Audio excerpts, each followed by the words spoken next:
కోసం నువ్వు ప్రయత్నం చేయాలి అనేటువంటి చెప్పేది అసలు శాస్త్రం. సరే విందాం. చెప్పమ్మా. నిన్న ఈయన ఒక ప్రశ్న వేశాడు ఆ క్లాస్ లో. ఏమని చెప్పారు ఆయన? నిన్న 189 చదువు ఒకసారి. ఓంకార వాచ్యం అది అనహంకార. అది ఇది దేని గురించి చెప్పారు? మొత్తం మన పరబ్రహ్మ తత్వం గురించి చెప్పారు. అది ఓంకారముతో తెలియబడుతుంది. ఓంకారం అంటే అకార ఉకార మకార మాత్ర బిందు నాదాత్మ. ఓంకారములో 3. ఈ ఓంకారములోనే 5 ఉన్నాయి. అదే సృష్టి స్థితి సంహార తిరోధాన అనుగ్రహం. ఈ ఓంకారములోని అన్ని తత్వాలు దాగి. ఏది? పంచభూతములు కానీ, పంచ తన్మాత్రలు కానీ, పంచ జ్ఞానేంద్రియములు కానీ, పంచ కర్మేంద్రియములు కానీ, మనోబుద్ధి చిత్త అహంకారములు కానీ, ఇవన్నీ ఓంకారములు. అందుకే మీరు ఓంకారమును చాలా చేస్తే ఒక నాదంలోకి మీ మనసు. కాబట్టి ఇది పరబ్రహ్మ గురించి నిన్న చెప్పారు. దానికి ఉన్నటువంటి లక్షణాలు చెప్పారు. ఏమేంటది ఇంకొకసారి. ఓంకారం అనహంకారం. నువ్వు ఎప్పుడు తెలుసుకో అంటే అహంకారం లేనప్పుడు మాత్రమే నువ్వు దాన్ని తెలుసుకో. నీలో అహం ఉన్నంత వరకు, నేను అనేది ఉన్నంత వరకు నీకు అది తెలియబడదు. అహంకారం పోయినప్పుడు మాత్రమే నువ్వు ఆ పరమాత్మ జ్ఞానాన్ని తెలుసుకోగలుగుతావు. తర్వాత భావనారాధ్యము. భావనారాధ్యం అంటే భావించదగినది, అదొకటే. తర్వాత నిష్పంకము. దానికి ఏ విధమైనటువంటి బురద అంటది అంటే ఏ విధమైనటువంటి సంగమము ఉండదు. అంటూ అంటే ఉండదు. అలాగే అసీతము అనుష్ణం అంటే దానికి చల్లదనము కాదు, వేడి అంటే ద్వంద్వాతీతం.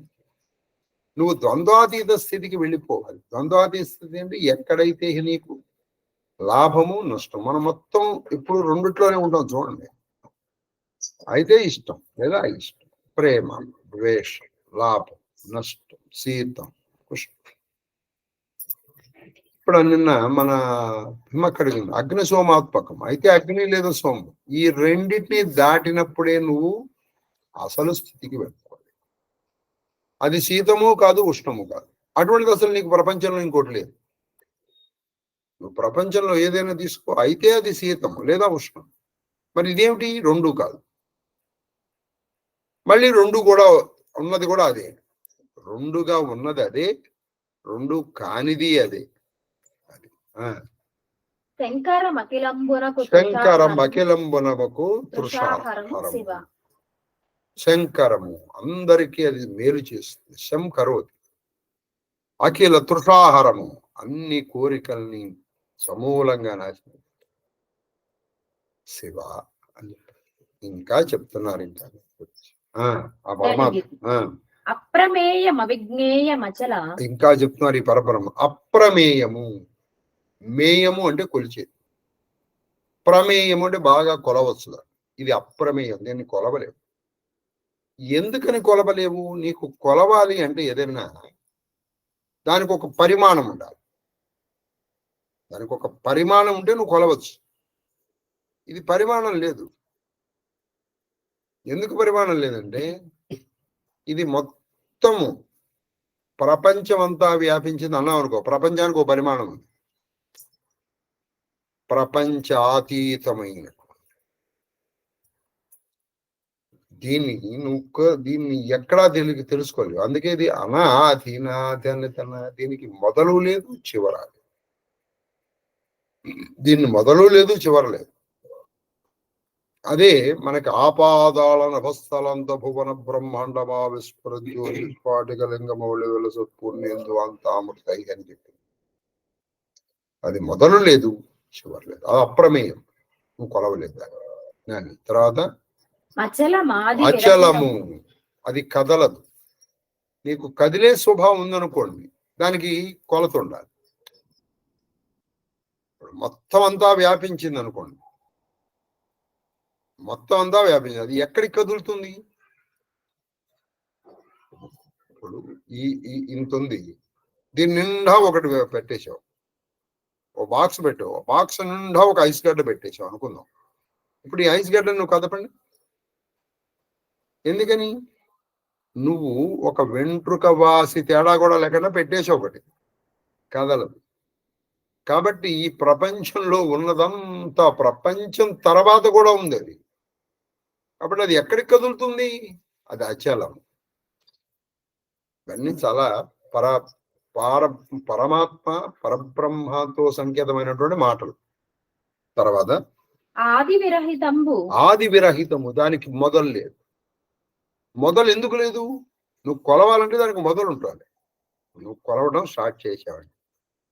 ఎప్పుడు కొలవగలుగుతాను? ఎక్కడో ఒక పాయింట్ నుంచి స్టార్ట్ చేయాలి కదా.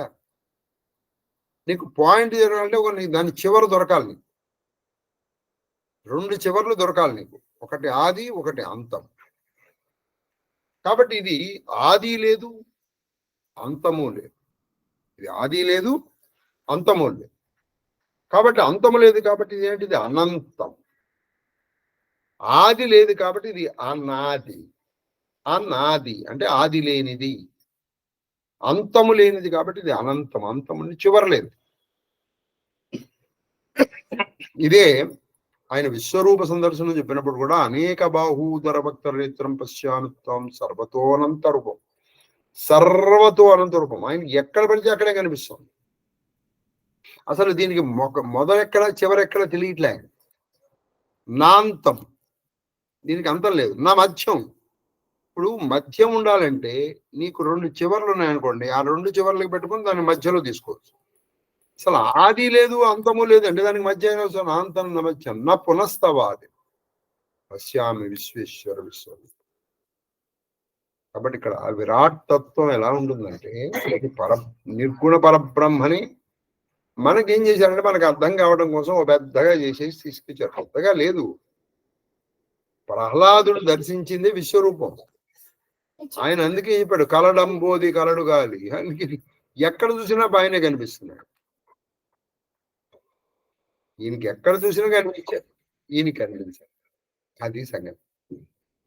సముద్ర తరంగాలు కనిపించినప్పుడు ఆయనకి అందులో భగవద్ లీల కనిపించింది. వాయువు వచ్చినప్పుడు ఆయన ఊపిరికి వినిపించింది. మరి మనకెందుకు కనిపించట్లేదు? మనము ఇక్కడ చెప్తారు, ఈయన ఇంకొంచెం ముందరికి వెళ్ళినప్పుడు మీకు ఇది ఆయన చెప్తారు.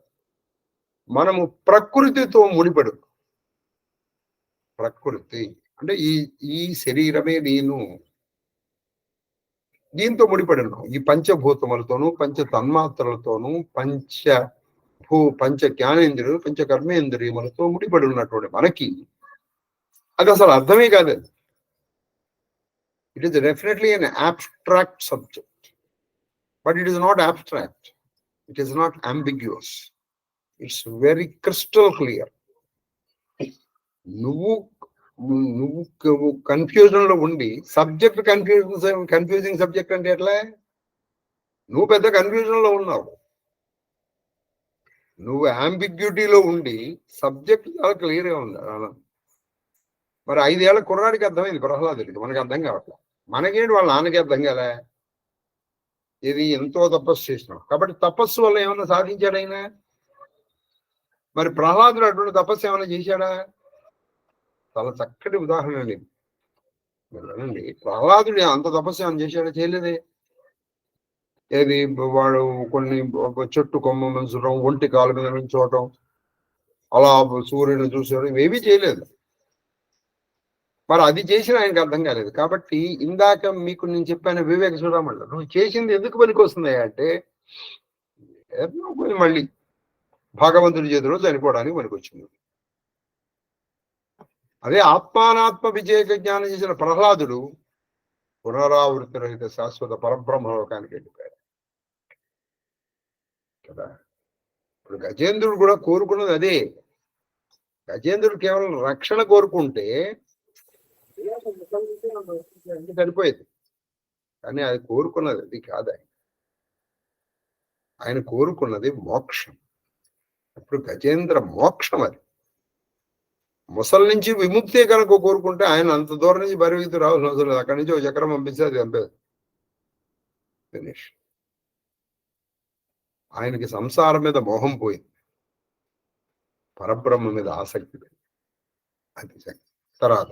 కాబట్టి ఇది అచలము, ఆది లేనిది, నితాంతంబు నితాంతము, అంతము లేనిది. అది ఇంకో విషయం, ఇది అన్నిటికంటే ముందర ఉన్నది, అన్నిట్లోనూ ఉన్నది, నితాంతం. విమలం అవ్యయంబు, విమలము, విమలము అంటే ఏ విధమైన మాలిన్యము లేదు, చాలా పవిత్రమైన. అవ్యయము, అది ఎప్పుడూ తరగదు. కొన్ని వేల సంవత్సరాల క్రితం ఎలా ఉందో ఇప్పుడు అలాగే ఉంది. అవి అలా, అది ఎలా ఉంటుంది అంటే, ఇప్పుడు నీకు తెలిసిన ఎగ్జాంపుల్ సూర్యుడు తీసుకోండి. సూర్యుడు ఈ సృష్టి ప్రారంభంలో ఎలా ఉన్నాడో ఇప్పుడు అంతే అంతే దాంతో ఉన్నాడు. ఆయన పరిణామం ఏమైనా పెరిగిందా, జరిగిందా?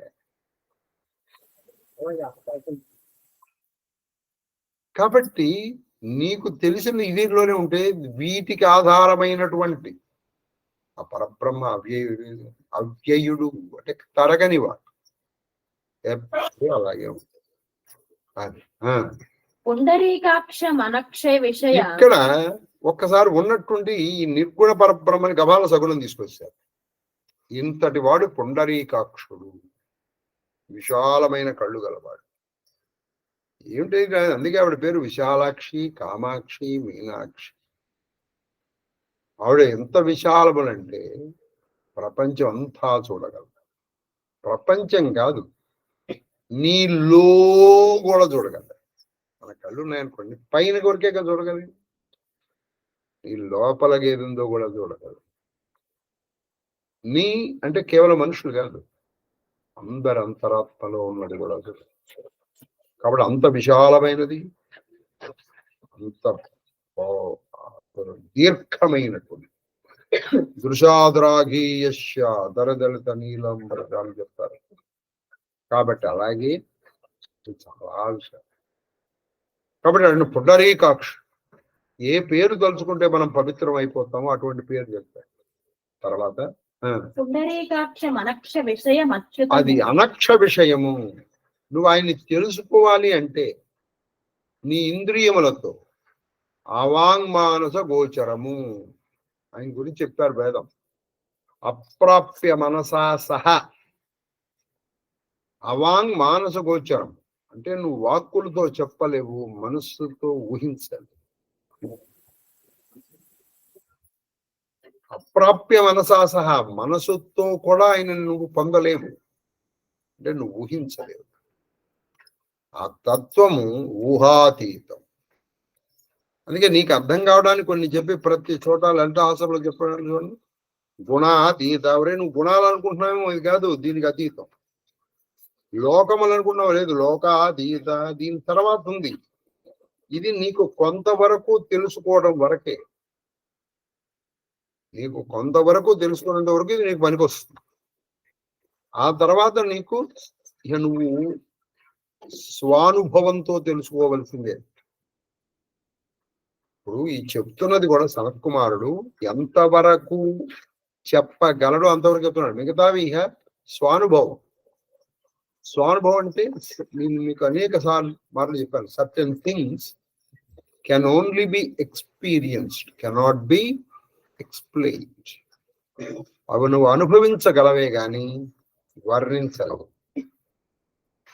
మనకు తెలిసిన ఒక లౌకికమైనటువంటి ఎగ్జాంపుల్ అనేక మార్లు చెప్పుకున్నాం. మామిడి పండు అంటే తెలియనటువంటి వాడికి మామిడి పండు చూపించింది అన్నావు, ఈ మామిడి పండు ఎలా ఉంటుంది, తీగా ఉంటుంది. వాడు ప్రారంభించాడు, వాడికి తెలిసిన తీపి వస్తువులన్నీ చెప్పాడు. పంచదార లాగా ఉంటుందా, లేదా బెల్లం లాగా ఉంటుందా, ఏవో అన్నీ చెప్పాడు. కాదు, మరి ఎలా ఉంటుంది, తీపిగా ఉంటుంది. ఎలా తీపిగా ఉంటుంది, నువ్వు తింటేనే తెలుస్తుంది. అది నీకు తింటే అర్థమవుతుంది ఆ తీపి, అంతే. ఈ తీపిని నువ్వు ఇంకా ఏ తీపి ధనంతోనూ పోల్చలే కదా. అలాగే అది ఎలా ఉంటుందంటే అనుభవంలోకి వచ్చిందనుకోండి, అది నువ్వు అనుభవైక వైద్యం అంటే అనుభవం ద్వారానే నువ్వు తెలుసుకోగలవు తప్ప ఒకళ్ళు చెప్పేది కాదు. చెప్పేది కొంతవరకే చెప్తారు. ఇప్పుడు ఇంత సనత్ కుమారుడు చెప్పేది సర్వజ్ఞుడైనటువంటి శర్వుడికి, ఆ దేవుడికి చెప్తున్నా. కొంతవరకే ఇది, ఇదే మొత్తం వేదాంతం అనుకుంటే మళ్ళీ మన పెద్ద కాళ్ళు వస్తుంది. అందుకే వేదం కూడా చెప్పి చెప్పి చెప్పి చెప్పి ఇంతవరకే మేము చెప్పగలమయ్యా, తర్వాత మేము చెప్పలేము. ఏం నువ్వు దీన్ని పెట్టుకొని సాధన చేసుకుని వెళ్ళు లోపలికి. నీకు అర్థమైన తర్వాత నువ్వు చెప్పలేని స్థితికి వెళ్ళిపోతావు. నువ్వు సాధన చేసావు, నీకు అర్థమైంది, నువ్వే చెప్పలేవు. ఎందుకన్నది మాటలకి మనసు కూడా అందదు. అది అప్రాప్య మనసాస. ఆ స్థితికి వెళ్ళిన తర్వాత మౌనానికి వెళ్ళిపోతావు. నీకు తెలియకుండానే లోపల వెళ్ళిపోతావు. అదేదో నువ్వు ప్రయత్నపూర్వకంగా చేసే మౌనం కాదు, అదనమాట. దాన్ని నువ్వు అనుభవిస్తూ ఉంటావు. ఇప్పుడు రాబోయే పద్యాల్లో చెప్తారు ఆయన.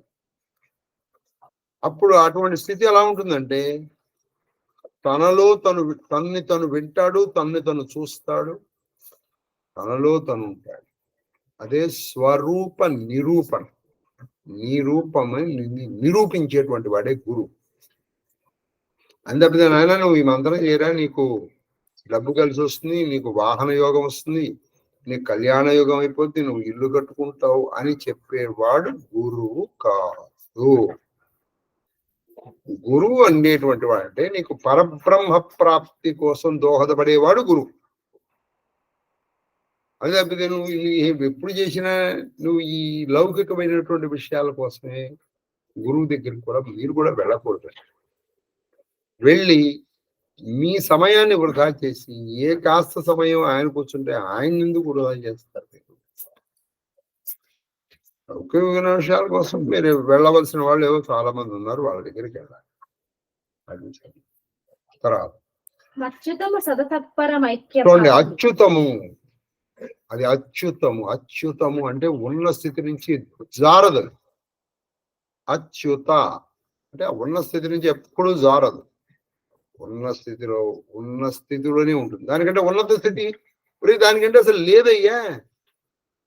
ఇప్పుడు ఉన్నత స్థితికి వెళ్ళదు, అక్కడి నుంచి జారదు. ఎందుకంటే అంతకంటే ఉన్నతమైంది లేదు, అంతకంటే కింద కూడా లేదు. అందుకే అనోరణీయ మహతోమహీయ. దానికంటే కింద లేదు, దానికంటే పైన లేదు. అదే కదా అనాది నిధన. తర్వాత ఇంకోటి ఏం చెప్పారంటే సదసత్పరము. ఇది చాలా గొప్ప. సదసద్రూపధారిణి ఎక్కడో విన్నట్టుంది కదా లలితహాస్యం. సత్ అసత్ ఈ రెండు ఆవిడే. సత్ అంటే ఏమిటి? సత్యం అని. అసత్ అసత్. అసత్ అంటే ఏమిటి? ప్రపంచం, మాయ. సత్ సత్యమైన సచ్చితానంద ఘనం, పరమసుఖ ప్రాప్తినిచ్చేటువంటిది. ఇప్పుడు మరి అసత్తు కూడా ఆవిడే కదా. అందుకే విద్యాస్వరూపం. ఒకప్పుడు నువ్వు అసత్తు ఉంటే గానీ అసలు సత్తుని తెలుసుకోలేవండి. ఇది బాగా గుర్తుపెట్టుకోండి. మాయ అంటూ మాయలో మనం పడిపోయాం నువ్వు అనవసరంగా మాయని నిందించుకో. మాయ అనేది లేకపోతే అసలు నీకు అసలు విషయం అర్థం కాదు.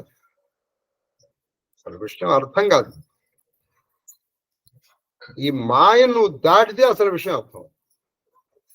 మాయను నువ్వు దాటి అర్థమైపోతుంది. ఉదాహరణకి మీరు సినిమా చూస్తున్నారు, ఆ స్క్రీన్ మీద అనేకమైనటువంటి విషయాలు జరుగుతున్నాయి. ఒక పెద్ద వరదలు వచ్చి కొట్టు అందరూ చనిపోతారు. మీరు చూశారు. మీరు మొత్తం అంతా అయిపోయిన తర్వాత చూడండి, ఒక చుక్క కూడా కన్నీళ్ళు. అది మాయ కాదు. అది ఉంటే కానీ మీకు అసలు విషయం అర్థం కాదు.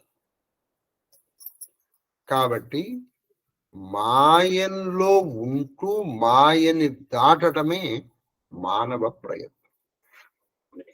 అసలు ఈ మాయ లేకనందుకు అసలు నీకు విషయం అర్థమే కాదు. అసత్తు నుంచి నువ్వు సత్తుకు వెళ్ళాలి. దీన్ని శాఖాచంద్ర న్యాయము అని అంటారు. మనకి న్యాయాల్లో అనేక న్యాయాలు చెప్తారు. శాఖాచంద్ర న్యాయం అంటే ఏమిటి? విధియ నాడు చంద్రుడు వచ్చాడు. ఆ చంద్రుడు ఎలా ఉంటాడు? ఒక చిన్న రేఖలాగా ఉంటాడు. ఒక పెద్ద అంత ఆకాశంలో తండ్రి చూపించినాను, అదిగో రా చంద్రుడు అన్నాడు. ఎక్కడన్నా అన్నాడు. ఇంత మహాకాశంలో ఒక చిన్న రేఖలాగా ఉన్న చంద్రుడు కనపట్ల. అప్పుడు ఏం చేశా అంటే ఇటు రారని అన్నాడు. దూరంగా అక్కడ ఒక కొమ్మ ఉంది, ఆ కొమ్మ చూడన్నాడు. అంటే ఈయన కొమ్మ మీద కొరికాడు. కొమ్మ కనిపిస్తుంది అన్నాడు. నాకు కనిపిస్తుంది అన్నాడు. ఆ కొమ్మ మించి నువ్వు దృష్టి ప్రహారించు, అక్కడ ఒక చిన్న గీతలాగా ఉంది చూడన్నాడు. కనిపించింది నాన్న. అంటే శాఖ సహాయంతో చంద్రుడిని పట్టుకోవడం, దీన్ని శాఖాచంద్రన్యాయం. మనకి వేదాంత పరిభాషలో మార్జాల కిషోర న్యాయము, మర్కట కిషోర న్యాయము, భ్రమర కీటక న్యాయము అనేటువంటి కొన్ని న్యాయాలు ఉన్నాయి. ఇందులో ఇది శాఖాచంద్ర న్యాయం. నువ్వు ఈ శాఖ అనేటువంటిది మొదలు అసత్తు. నువ్వు చూడవలసిన పదార్థం ఏంటి? చంద్రుడు. కానీ చూస్తున్నది దేన్ని? శాఖ. చూస్తున్నది శాఖని. లేకపోతే అసలు విషయం అర్థం కావట్లేదు, కనపట్టలేదు. ఎప్పుడైతే నువ్వు చంద్రుడు నువ్వు కనపడ్డాడో శాఖను వదిలేసాయి, అప్పుడు నువ్వు మామూలుగా వచ్చిన నీకు కనిపిస్తుంది. అది సంగతి. దీన్ని వదిలేసా. అందుకే ఒకటి ముందర పట్టుకోవాలి, అసలు విషయం తర్వాత దీన్ని వదిలేయాలి. దీన్ని వదలలేదనుకోండి, అది నిన్ను పట్టుకుంటుంది. అది సంగతి. ఒకదాన్ని ఒక మెట్టు ఎక్కినప్పుడు గతం దాన్ని వదిలేయాలి. నువ్వు మెట్లు ఎక్కుతున్నావు అండి, ఇక్కడి నుంచి కాలు తీసి పైన పెడితే కదా ఉండేది. ఈ కాలు ఇక్కడే పెట్టి ఒక కాలు మాత్రమే పైకి తీసుకుని వెళ్ళిపోతే నువ్వు కింద పడిపోతావు. ఇక్కడ వదిలేయాలి. నువ్వు ఆధ్యాత్మిక నిత్యంలో వెళ్ళేటప్పుడు కూడా ఇప్పుడు నువ్వు ముందర ఒకటి చేసావు, కొన్నాళ్ళ వరకు ఏవో పూజలు అవన్నీ చేసావు, కొంతవరకు వెళ్ళావు. అంటే ఇప్పుడు నెక్స్ట్ ఇది ఎప్పుడు వదిలేయమంటున్నా నేను గుర్తుపెట్టుకోండి. ఇంకోటి దానికి ఎదిగినప్పుడు మీరు ఇప్పుడు నేను చెప్పింది పూజలు మానేయండి అని మీకు ఈ విషయం అర్థమైతే నేనేం చేయలేను. నెమ్మదిగా వెళ్ళారు రమణ మహర్షి. ఆయన ఏం చేశారు? అంటే ఇప్పుడు ఆయన చెయ్యకపోయినా చేసిన స్థితికి వచ్చేసారు. ఆయన అంటే నిరంతరము దాంట్లోనే ఉన్నాడు. మీరు ఈ ముందర కొన్ని పద్యాలు వస్తాయండి. నువ్వు అసలు విషయం చూసిన తర్వాత నువ్వు దేన్ని చూస్తావు, దేన్ని వింటావు? నిన్న మీకు చెప్పాను, మొత్తం అంతా నువ్వే. ఈ మొత్తం నేను అనేటువంటి విషయం నీకు తెలిసినప్పుడు ఏ నేనుని ఈ నేను ప్రేమిస్తుంది, ఏ నూనుని ఈ నేను ద్వేషిస్తుంది. అక్కడ ఉన్నది ఇదే కదా. అది బహుశా అర్థమవుతుందని మీరు పట్టుకుంటున్నారని నేను అనుకుంటున్నాను. పట్టుకోకపోతే దయచేసి మీరు స్పందన వరకు వెయిట్ చేయక్కర్లేదు. ఎందుకంటే స్పందన వరకు వచ్చేటప్పటికి కొన్ని మనం కొత్త విషయాలకు వెళ్ళిపోతాం. వెంటనే ఆన్ చేసి అడగండి, చెప్తాను. అది సరే, చెప్పండి. అది నారాయణునికి. అది ఇటువంటి పరబ్రహ్మ ఎవరికై తెలిసిందయ్యా అంటే మొట్టమొదట తెలిసింది ఒకళ్ళకేనయ్యా. ఇక్కడ నారాయణుడికి తెలిసింది కదా అని చెప్పేసి ఈశ్వరుడికి తెలియదు. ఈశ్వర సర్వజ్ఞ. ఇక్కడ ఆయన ఎందుకు వింటున్నాడు అయ్యా అంటే అందరి కోసం, మనందరి కోసం వింటున్నాడు. మనందరము అడగలేని ప్రశ్న ఆయన వెడుగుతున్నాడు. సనత్ కుమారుడు అంతటి వాడి చేత మాట్లాడించాలంటే ఒక మహానుభావుడు వెళ్తే మాట్లాడతాడు ఆయన. ఇప్పుడు భారతీయ తీర్థస్వాములు అందరి వారి చేత మాట్లాడించాలంటే నువ్వు వెళ్ళి ఒక సరిగ్గా ఒక మంచి ప్రశ్న ఇస్తే ఆయన మాట్లాడతాడు.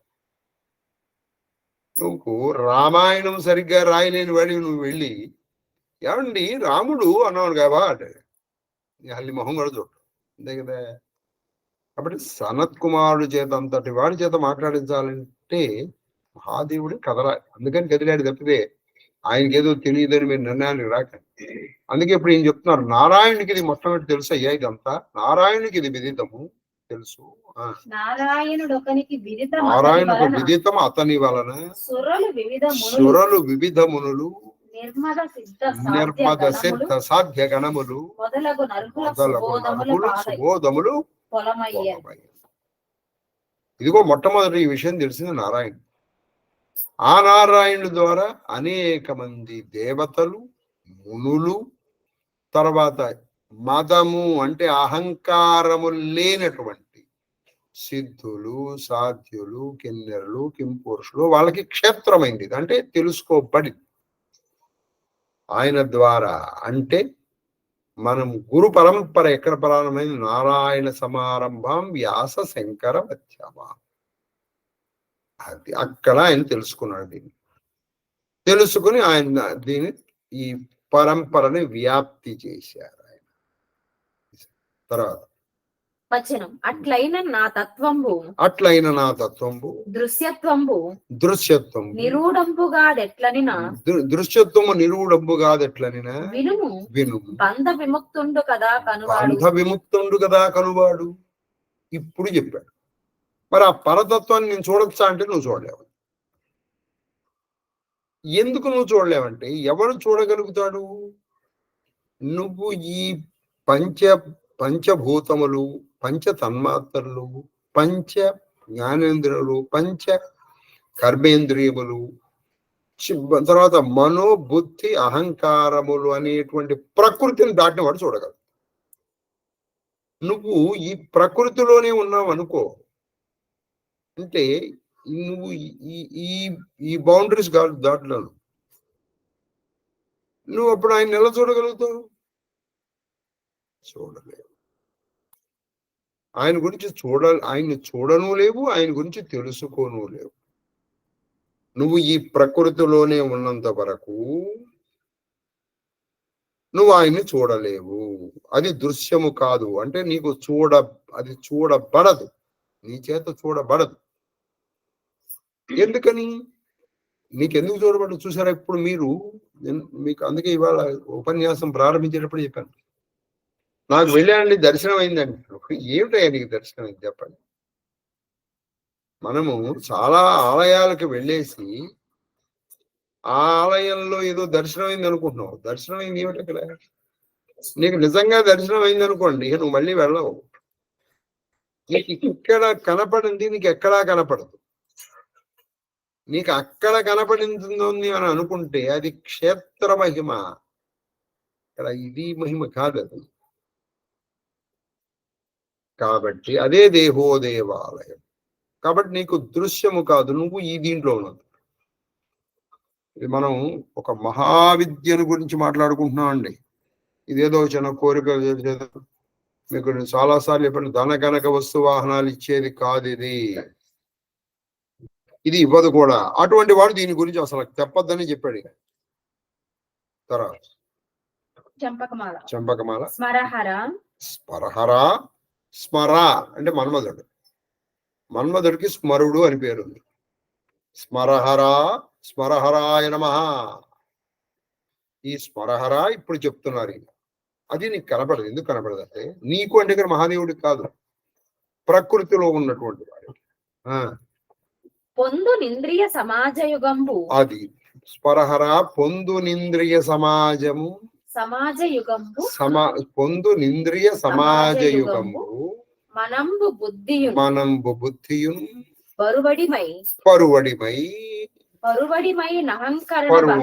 అహంకారం బంధము వాసిన జీవు తత్సముత్కర సహితముగా అతడు తా పరతత్వమునందు లీనతన్ పొరగ. ఇక్కడ వరకు మనం ఓ స్మరహర. ఇప్పుడు ఇంద్రియ సమాజం అంటే సమూహం, గుంపు. మనకి ఎన్ని ఇంద్రియాలు ఉన్నాయి? పంచ జ్ఞానేంద్రియాలు, పంచకర్మ. దానితో పాటు మనస్సు, బుద్ధి. ఈ మనసు బుద్ధితో పాటు అహంకారం, ఈ 20. ఇప్పుడు ఇంద్రియములను మనస్సుని బుద్ధిలో, బుద్ధిని అహంకారములో నువ్వు ఇమిడ్చి అప్పుడు ఆ జీవాత్మ ఎవరిని చూడగలుగుతాడు? పరతత్వం చూడగలుగుతాడు. అప్పుడు ఏం జరుగుతుంది? అప్పటి వరకు ఇది జీవాత్మ. ఇప్పుడు మీకు జీవాత్మకి పరమాత్మకి నిర్వచనం చెప్తాను. పంచ జ్ఞానేంద్రియములు, పంచ కర్మేంద్రియములు, పంచ తన్మాత్రలు. తన్మాత్రలు అంటే శబ్ద స్పర్శ రూప రసగంధలు. మనోబుద్ధి చిత్త అహంకారములతో ఉన్నటువంటి ఈ శరీరముతో సంబంధమైనటువంటి వ్యక్తులు, వస్తువులు నాది అనుకున్నప్పుడు వీడు జీవుడు. ఇవేవి కాదురా, ఇవన్నీ ఒక ముసుగులో ఉన్నాయి తప్పితే అసలు ముసుగు తీసేస్తే ఉన్నని ఆ జీవాత్మ తెలుసుకున్న ఈ జీవాత్మ పరమాత్మ అయిపోతాడు. ఇదే అద్వైతం. జీవాత్మ పరమాత్మలు అనేటువంటివి రెండు లేవు, ఉన్నది ఒకటే. జీవాత్మ పరమాత్మ అని రెండు లేవు, ఉన్నది ఒకటే. ఇప్పుడు నువ్వు ఈ పేరు, ఈ ఊరు, ఈ ఆకారము, ఈ బంధములు, కొన్ని పొసెసివ్నెస్ ఉంది కదా, అంటే నీకు సంబంధించినది నాది నాది అని అనుకుని చాలా. ఇది ఉన్నంత వరకు వీడు జీవాత్మ. ఒరే ఇది ఏది నేను కాదని చెప్పేసి మొత్తము వీటిని తీసుకుని వెళ్ళి మనం లయమైపోయిన తర్వాత ఆ జీవాత్మ ఎక్కడైతే ఉంటాడో ఆయన పరమాత్మ. ఇప్పుడు నువ్వు పరమాత్మ అయిపోయిన తర్వాత నువ్వు ఎవరిని చూడాలి? నిన్ను నువ్వు చూసుకోగలవా? నిన్ను నువ్వు రెండు ఉంటే కదా, ఒకటి దృక్కు, ఒకటి దృశ్యం. ఇదే దృగ్దీపం. నేను చెప్పాను మీకు, చాలా చక్కటి వివరణ అనేది. ఇప్పుడు రెండు ఉంటే, ఇక్కడ ఇద్దరు ఉన్నారు, ఆవిడ ఉంది, నేను చూస్తున్నాను, ఆవిడ చూడబడుతుంది. మధ్యలో చూడటము అనే క్రియ జరుగుతోంది. నేను ఒక్కడనే ఉన్నాను, ఎవ్వరూ లేరు. ఇప్పుడు నేను ఎవరిని చూడాలి? అసలు ఇక్కడ ఏమీ లేవు, గోడ లేదు, గాలి లేదు, ఏమీ లేదు, ఒక్కడే ఉన్నాను. నేను ఎవరిని చూడాలి? అదే నిన్ను చూసుకో అన్నాడు మహానుభావుడు రమణ మహర్షి. అంటే నిన్ను నువ్వు చూసుకో. అప్పుడు నువ్వు ఎవరిని చూస్తావు? ఇది చూసేందుకే లేదు. అప్పుడు ఈ జీవాత్మ ఏమైపోయింది? పరమాత్మ. పరమాత్మ అయ్యిందా? పరమాత్మగా ఉందే? ఇదే పెద్ద డిస్కషన్. జీవాత్మ పరమాత్మ అయిందే? అయిందంటే ఇంత పూర్వం కాదనేగా. అయినా అదే మనకి తెలియట్లే, మనం ఇదే అని అనుకుంటున్నాం. ఉదాహరణకి మనకి అర్థమయ్యేటట్టు చెప్పాలంటే, ఒక నటుడు ఒక మహారాజు వేషంలో ఉన్నాడు. వాడు ఆ మహారాజు వేషంలో ఉండగా ఆయన బుద్ధి చెదిరింది. అంటే కొంచెం అల్జిబరస్ ఏదో పిచ్చి చెప్పింది అనుకుంటున్నాడు. వాడు ఏమనుకున్నాడు? నేనే అనుకున్నాడు. అప్పుడు ఎవడో వచ్చి ఇంజక్షన్ ఇచ్చాడు. అప్పుడు ఇది కాదురా అని అప్పుడు వేషం తీసేసాడు. అంటే ఇంతకు పూర్వం ఏం జరిగింది? భ్రమలో ఉన్నాడు. వాడి స్వరూపం తెలియక వాడు భ్రమలో ఉన్నాడు. ఇప్పుడు మనం కూడా భ్రమలో ఉన్నాం. నీది కానిది నువ్వు అనుకుని ఇక్కడే భగవద్గీతలో క్షేత్రజ్ఞ విభాగంలో చెప్తున్నారు. ఇప్పుడు గోడ, దానికి అసలు ఏమీ లేదు, అది గోడ, అది చైతన్యం కాదు, అది జడము. కాంతి, ఇది చైతన్యం. ఈ కాంతి గోడ మీద పడింది.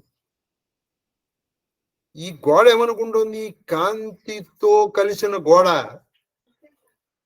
కాంతితో కలిసిన గోడ. చాలా జాగ్రత్తగా వినాలండి. మరి ఎవరు వింటున్నారు ఏమిటో మరి నాకు తెలియదు. కానీ కాంతితో కలిసిన గోడ, గోడ లేని కాంతి. గోడ లేనప్పుడు కాంతి ఉందా లేదా?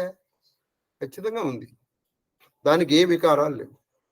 ఇప్పుడు ఉన్నట్టుండి ఈ కాంతి గోడతో కలిసిపోయి ఆ మమేకత్వం వచ్చేసింది. మమేకత్వం వచ్చేటప్పుడు ఒక రోజున ఏం జరిగిందంటే, ఆ గోడలో ఉన్నటువంటి ఒక కిటికీకి ఓ నట్టు ఊడిపోయింది. అయ్యో నా నట్టు ఊడిపోయింది, నా నట్టు ఊడిపోయింది, నా నట్టు ఊడిపోయింది, నా నట్టు ఊడిపోయింది అని కాంతి ఏడుస్తుంది. అప్పుడు ఇంకో పెద్ద కాంతి వచ్చింది. ఏమ్మా ఎందుకు ఏడుస్తున్నావు? నా నట్టు ఊడిపోయింది. అసలు నీకు నట్టే లేదమ్మా, ఊడిపోయింది ఈ వికారము గోడది. నీకు అసలు ఏ వికారము లేదు, నీకు నిర్గుణము, ఇదిగో చూసుకో అని ఇది గురువు ఇలా చెప్పేవాడు. గురువు లేదనుకుంటే ఏంటంటే, ఈ కిటికీ, ఈ నట్టు, ఈ కలరు నాది అని కాంతి అనుకుంటుంది. ఇప్పుడు ఈ కాంతి, నేను గోడకి నాకు సంబంధం లేదు, నేను అక్కడ కేవలము దాన్ని చైతన్యపరచడానికి వచ్చాను అని తెలుసుకున్న ఈ కాంతి పరమకాంతి. అప్పుడు ఈ కాంతి తెలుసుకున్నప్పుడు కాంతి పరమాత్మ.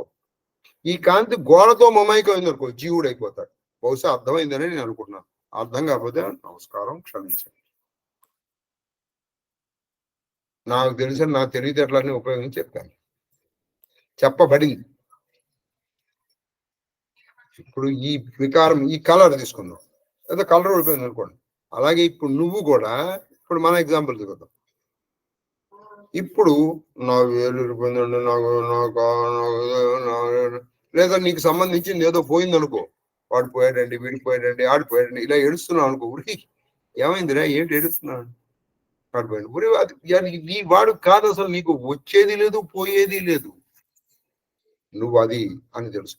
అందుకే మన రమణ మహర్షి ఆయన చల్లిపోయినప్పుడు ఆయన ఏం బాధపడలేదు. ఎందుకని పోయేది ఎవరు, వచ్చేది ఎవరు? ఇది పంచభూతాత్మకం. ఎవడు పోడు, ఎవడు రాడు, ఎవడు పోడు, ఎవడు రాడు, అదనమాట. ఇప్పుడు మనం ఏం జరిగింది, మన బతికి ఏమైంది, మనము ఈ దేహాత్మ భ్రాంతి, దీన్ని శంకరాచార్యులు వారు చక్కటి పేరు పెట్టారు, చిత్యడ గ్రంథి. పరమ చైతన్యాన్ని పరమ జడమైన దాంతో మూడేశాం మనం. దీన్ని చిత్యడ గ్రంథి అంటారు.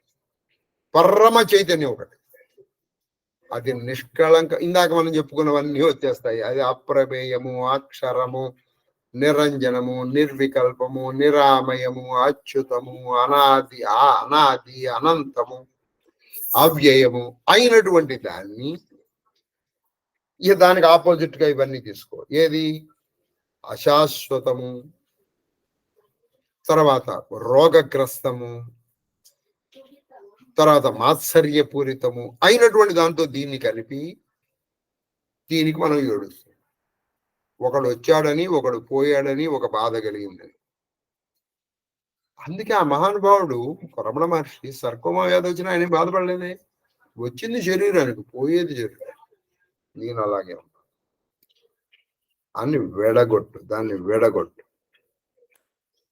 వెడగొట్టిన తర్వాత జీవాత్మ పరమాత్మని తెలిసిన తర్వాత, ఆత్మ పరమాత్మలో కలగడం కాదు, తెలిసిన తర్వాత, అది నువ్వని తెలిసిన తర్వాత ఇప్పుడు నువ్వేం చూస్తావని చెప్పి అడిగాడు పరమాత్మ. నాకైతే చాలా ఆనందంగా ఉంది, మరి మీకు ఎలా ఉందో నాకు తెలియదు కానీ చెప్పండమ్మా. దానినెవ్వరు ప్రబోధము కనువారు, దానినెవ్వరు ప్రబోధము కనువారు. చెప్పుమా, ఒకటి చెప్పు. పరమాత్మ, జీవాత్మ పరమాత్మగా అయిపోయిన తర్వాత అంటే మళ్ళీ మీకు తెలియడం కోసం అంటున్నాను, అది కాదది. ఇప్పుడు నువ్వు ప్రజ చేసావు కాబట్టి మోక్షం అనేటువంటిది నువ్వు సాధించేది కాదు, సిద్ధం అది. దీనికి కూడా ఇత పూర్వం నేను ఎగ్జాంపుల్ చెప్పాను అనుకున్నా, మళ్ళీ చెప్తున్నా. మీకు ఒక కట్టె ముక్క ఇచ్చాను, దాన్ని 4 భాగాలు చేయరా నాన్న అన్నాను. కరెక్ట్ గా 25% ఒక భాగం చేసావు, ఇప్పుడు 2 అయినాయి. ఇంకో భాగానికి ఇంకోటి చేసావు, ఇప్పుడు 3 అయినాయి. కరెక్ట్ గా ఇంకో భాగానికి 3 చేసావు, ఇప్పుడు 3 కాల 4 అయినాయి. కాబట్టి అదే నువ్వు ధర్మ అర్థ కామములు కనుక చూస్తే మోక్షం వచ్చేస్తుంది. దానికోసం నువ్వు ప్రయత్నం చేయగలవు, దానికోసం జపాలు తపాలు చేయగలవు. ఈ జపాలు తపాలు, హోమాలు, యజ్ఞాలు, యాగాలు ఇవన్నీ కూడా ఎందుకంటే ఈ ధర్మ అర్థ కామములకు, మోక్షానికి కాదు. నువ్వు యజ్ఞము చేయడం వల్ల, యాగము చేయడం వల్ల, వ్రతాలు చేయడం వల్ల, నోములు చేయడం వల్ల, జపాలు చేయడం వల్ల, తపస్సులు చేయడం వల్ల, తీర్థయాత్రలు చేయడం వల్ల, ఉపవాసాలు చేయడం వల్ల నీకేం లభిస్తుంది? మోక్షము కాదు, మోక్షము కాదు. ఇదిగో ఈ ఆత్మానత్మ వివేక జ్ఞానం ఉంటే తప్పితే అది రాదు. పట్టుకున్నారా మహామిత్రులారా? అర్థమవుతుందా? ఊరికే నా కండ శోషణ అది సరే, లేదా మంచిగా నిద్ర వస్తుందా? చెప్పండి. భూతములన్నీ అడగిన, అది ఇప్పుడు ఇంకా చెప్తున్నారు. భూతములన్నీ అడగిన ఆ తరి తను దాన కనుచు, ఆ తరి తన దాను కనుచూడండి. ఇప్పుడు అన్ని భూతములు అడిగిపోయినాయి అంటే ఏంటి? పంచభూతములు ఏది లేదు. దాన్నే మూలాధారము పృథివీ, దాన్ని స్వాధిష్టానములో, స్వాధిష్టానమును మణిపూరములో, మణిపూరం అనాహతములో ఇలా నువ్వు కలిపేసావు అనుకో, అప్పుడు నిన్ను నువ్వు చూసుకుంటావు. అదే స్వస్వరూప దర్శనము. గురువు డెఫినేషన్ లో అదే వస్తుంది. స్వరూప నిరూపణ హేతవే. స్వరూపాన్ని నిరూపించడానికి కారణమైనటువంటి గురువుకి నమస్కారము అంటారు. కామాక్షం ఉందో లేదో అని నాకు తెలియదు, కానీ ఉంటే ఆవిడకి అర్థమవుతుందని నేను అనుకుంటున్నాను. ఒక మహా విషయం దగ్గరికి వచ్చేటప్పటికి పాపం కొంతమంది వినలేకపోతున్నారు. నేను ఏం చేయను, చాలా గొప్ప విషయాలు ఇవి. కాబట్టి స్వరూప నిరూపం అంటే నీ స్వరూపాన్ని ఇది చూపించాలి. ఏది నీ స్వరూపం? అద్దంలో ఎదుర్కొన్నా నుంచుని ఇది నా స్వరూపం కాదురా, ఇది నీ స్వరూపం అయితే ఏమైపోతుంది? రేపు కాలిపోతుంది, మట్టి అయిపోతుంది. ఇది కాదుగా. కాలనిది ఇందాక మనం చెప్పాం. అప్పుడు నిన్ను నువ్వు చూసుకుంటావు, అదే నీలో ఉంటాడు. అది ఆనందం అన్నమాట. అది అసలు దానికి ఆనందం అని పేరు. ఆ స్వరూపం ఎటువంటిది? సత్, ఎప్పుడు ఉంటుంది. చిత్, చైతన్యం ఉంటుంది. ఆనందమయం, అదే సచ్చితానంద. అంజన రహితత్వాతిశయ మొసగ, అది అంజన రహితత్వాశయ మొసగ మెసగ వెలిగెడు, మెసగ మెలిగెడు, వెలిగెడు నా తెలివాతత్వము, వెలిగెడు, వెలిగెడు నా తెలివాతత్వమునకు, వెలిగెడు నా తెలివాతత్వము తెలివాతత్వమునకు అమరు మహేశ. కాబట్టి ఆయన ఎటువంటి వాడు? అంజనము అంటే ఏ విధమైన అంటు, అంటే ఏ విధమైనటువంటి సంగమము లేదు. అంటు అంటే ఇక్కడ సంగమం. సంగమం అంటే దేనితోనూ సంబంధం లేదు, అదొక్కటే మిగిలిపోతుంది. అప్పుడు అది ఎటువంటి స్థితి అంటే, మన గౌడపాదుల దగ్గర శంకరాచార్యులు వారు చెప్పారు ఏమని? నాహం దేహ నాహం జీవ, ఈ శరీరం కాదు. అందులో ఆయన చెప్పాలి కదా, ప్రాణము నేను కాదు, శరీరము నేను కాదు, పేరు నాది కాదు, ఏది కాదు. మరి ఏది నీది? చిదానంద రూపం శివోహం శివో. చిత్ ఆనంద రూపం, చైతన్యము ఆనంద స్వరూపమైనటువంటి ఆ శివుడనే నేను. నేను మళ్ళీ చెప్తున్నాను, ఈ నేను అంటే కట్టెల్లో కాలిపోయే ఈ శరీరము కాదు. రోగములకు తర్వాత అనేకమైనటువంటి వికారములకు లోని శరీరము నేను కాదు. అది అసలు ఏది దీనికి అతీతం ఉందో అది నేను. అదేది? అది శివుడు. అది శివుడు వేణువు. అదే సోహం, అదే నేను. అది అతడు, అది నేను. ఇది తెలుసుకునే ప్రయత్నమే జీవ బ్రహ్మైక్య సారం. జీవాత్మని పరమాత్మగా తెలుసుకోవటమే ఆత్మానాత్మ వివేక జ్ఞానం.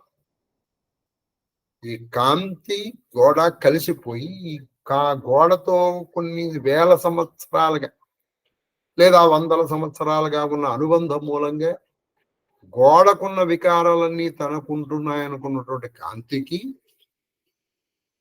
తీసుకొచ్చిన ఆయన, నీకు ఇది కాదురా అన్న, ఇది నీ స్వరూపం కాదు, ఇదిగో చూడు కావాలంటే. గోడ పగిలిపోయింది, నువ్వు ఉన్నావా లేదా? ఇదిగో మిగతావన్నీ ఉన్నాయి, నీవు ఉన్నావా లేదా అని చెప్పటమే ఈ జీవ బ్రహ్మైక్య యోగం. అది తర్వాత ఆట వెళ్ళది ఆటవేళ అని సనత్ కుమారుడు అభవతో మరియు అని సనత్ కుమారుడు అభవతో మరియు నిట్లని మరియు ఇలా చెప్పి, ఈ సనత్ కుమారుడు అభవుడు అంటే అసలు పుట్టనటువంటి వాడు. మాటలు చాలా వేశారు అక్కడ. అసలు పుట్టినటువంటి వాడు, ఆయనకి జ్ఞానం తెలియదా? ఆయన జ్ఞానం లేదన్నా. అభవుడితో ఇలా అంటాడు అంటే నీకు ఈ జ్ఞానం వస్తే ఇక నువ్వు మళ్ళీ పుట్టవు, ఇక మళ్ళీ పుట్టే ప్రసక్తి అని చెప్పారు. తర్వాత దేహవర్తులైన దైవతములనెల్ల ఆ దేహవర్తులైన దైవతములెల్లా నెల్ల ఆధారమున నాకర్ణింపుము. వేర్పరింతు యోగహితం అంటే యోగము బాగా అర్థం కావడం కోసం మన శరీరములోని శరీరాంతర్గతముగానే అనేక మంది దేవతలు ఉంటారండి. కాబట్టి శరీరం అంతర్గతం. ఇప్పుడు మీరు ఎప్పుడైనా అభిషేకం చేయండి, అధాతో రుద్రాసనాచినప్పుడు పాదయోర్ విష్ణు శిష్టతు అదన్నీ చెప్తున్నట్టు నీ శరీరములో దేవతలు ఆశ్రయించి ఉంటారు. కాబట్టి నీ శరీరం అంటే ఇక్కడ అర్థం ఏంటి? పక్కవాడి శరీరంలో కూడా ఉంటారుగా. కాబట్టి నువ్వు ఆ శరీరాన్ని దూషిస్తే నువ్వు ఆ దేవతలను దూషించినట్టేగా. ఆ శరీరాన్ని దూషిస్తుంటే ఆ దేవతలను దూషించినట్టేగా. కాబట్టి శరీరాంతర్వర్తులైనటువంటి దేహాంతర్వర్తులైనటువంటి దేవతల గురించి చెప్తాను నాయన నీకు చాలా చక్కగా యోగ హితము కోరి నేను చెప్తున్నాను. ఇది ఆయన అడిగాడా? అడగడా? ఈయన చెప్తున్నాడు. ఎందుకు చెప్తున్నాడంటే ఒక ప్రశ్న వేసినప్పుడు దానికి అనుబంధంగా ఉన్నటువంటిది కూడా చెప్పడము గురువు లక్షణం. ఆయన అడిగినంత వరకు చెప్పి కూర్చోవడం కాదు. అయితే ఇది మామూలు సంబంధం కాదు. అందుకే అభవుడు అనే మాట వేశారు అక్కడ. అడక్కపోతే చెప్పకూడదు. ఎందుకంటే అప్పుడు చెప్పేవాడు లోకు అయిపోతాడు. ఇప్పుడు గురు శిష్యుల సంబంధం ఉందనుకోండి, ఆ శిష్యుడికి వినే యోగ్యత ఉందని గురువు అనుకుంటే వాడు అడగకపోయినా ఏం చెప్తాడు. వాడికి అడిగే యోగ్యతలు అనుకోండి, ఎంతవరకు అడిగితేనే అంతవరకు చెప్తాడు. అడగకపోతే పోనీ ఎవడి కర్మకు పోతాడు వాడు. ఇప్పుడు దేహాంతర్గతంగా ఉన్నటువంటి దైవాల గురించి చెప్తున్నారు. ఇది నెక్స్ట్ ఘట్టం. చెప్పండి అమ్మా. సనత్ కుమారుడు శివునకు దేహాంతర్గత దైవతము చెప్పండి. శేషపద్యం. జిహ్వ సోముడు వాణి సిఖి. మన నాలుక ఎందు ముగ్గురు దేవతలు ఉంటారు చూడండి. అందుకే మాటలు జాగ్రత్తగా రావాలి. ఒకటి సోముడు, చంద్రుడు ఉంటాడు. రెండు వాణి, సరస్వతి ఉంటుంది. మూడు అగ్ని ఉంటుంది. అగ్నిర్మేవాచిశ్రత వాక్ హృదయే హృదయమయీ అమృతే అమృతం బ్రహ్మణి అంటుంది వేదం. కాబట్టి ఈ నాలుకని వాడేటప్పుడు జాగ్రత్తగా వాడాలి. ఉంది కదా అని చెప్పేసి ఏవో ఇష్టం వచ్చినట్టు మాట్లాడతాడు. నువ్వు దాన్ని దుర్వినియోగం చేస్తే ఆ దేవతల్ని దూషించినట్టు, ఆ దేవతల పట్ల అపచారం చేసినట్టు. లేకపోతే ప్రాణమున గాట్పు అంటే నీ ప్రాణములో వాయుదేవుడు. ఈ వాయువు మన శరీరంలో 5 రకాలుగా ఉంటుంది. ప్రాణ, అపాన, వ్యాన, ఉదాన, సమానములు అనేటువంటి ఈ 5 2-3 చోట్ల చెప్పారు, కానీ నేను మీకు ఒకటో చోట చెప్పాను. ఇప్పుడు ప్రాణవాయువు ఉందనుకోండి, అది అది ఎక్కడ ఉంటుందంటే మీ హృదయ స్థానంలో. అపానం, ఈ ప్రాణవాయువు మనకు అధిపతి ఎవరయ్యా అంటే దాన్ని కూడా చెప్తారు. ఘాట్ అంటే ఘాట్. అపాన వాయువు అది మూలాధారములో ఉంటుంది. దానికి అధిపతి ద్వాదశాదిత్యుడు సూర్యుడు అండి, అపానవాయువు. అందుకే దాన్ని అసలు కంట్రోల్ చేయడమే మీ యోగానికి ప్రారంభం. తర్వాత వ్యానము మొత్తం శరీరంలో, ప్రాణ, అపాన, వ్యాన. ఉదానము కంఠంలో ఉంటుంది. సమానము నాభిలో ఉంటుంది. ఈ 5టికి 5 ఉపవాయువులు ఉన్నాయి. అవేంటంటే ప్రాణ, అపాన, వ్యాన, ఉదాన, సమానములు. దేవదత్త, నాగ, కూర్మ, కృకర, ధనంజయ, దేవదత్తాలు అనేటువంటి 5. నాగ, కూర్మ, కృకర, ధనంజయ, దేవదత్తాలని 5 ఉపవాయువులు. ఈ 10 వాయువులు నీ శరీరంలో తిరుగుతూ ఉన్నంత వరకే నీకు నువ్వు బతికున్నావని లే. ధనుంజయ వాయువు మాత్రం పాపం ప్రాణం పోగానే 9 వాయువులు వెళ్ళిపోతాయి. ధనుంజయ వాయువు శరీరంలోనే ఉంది.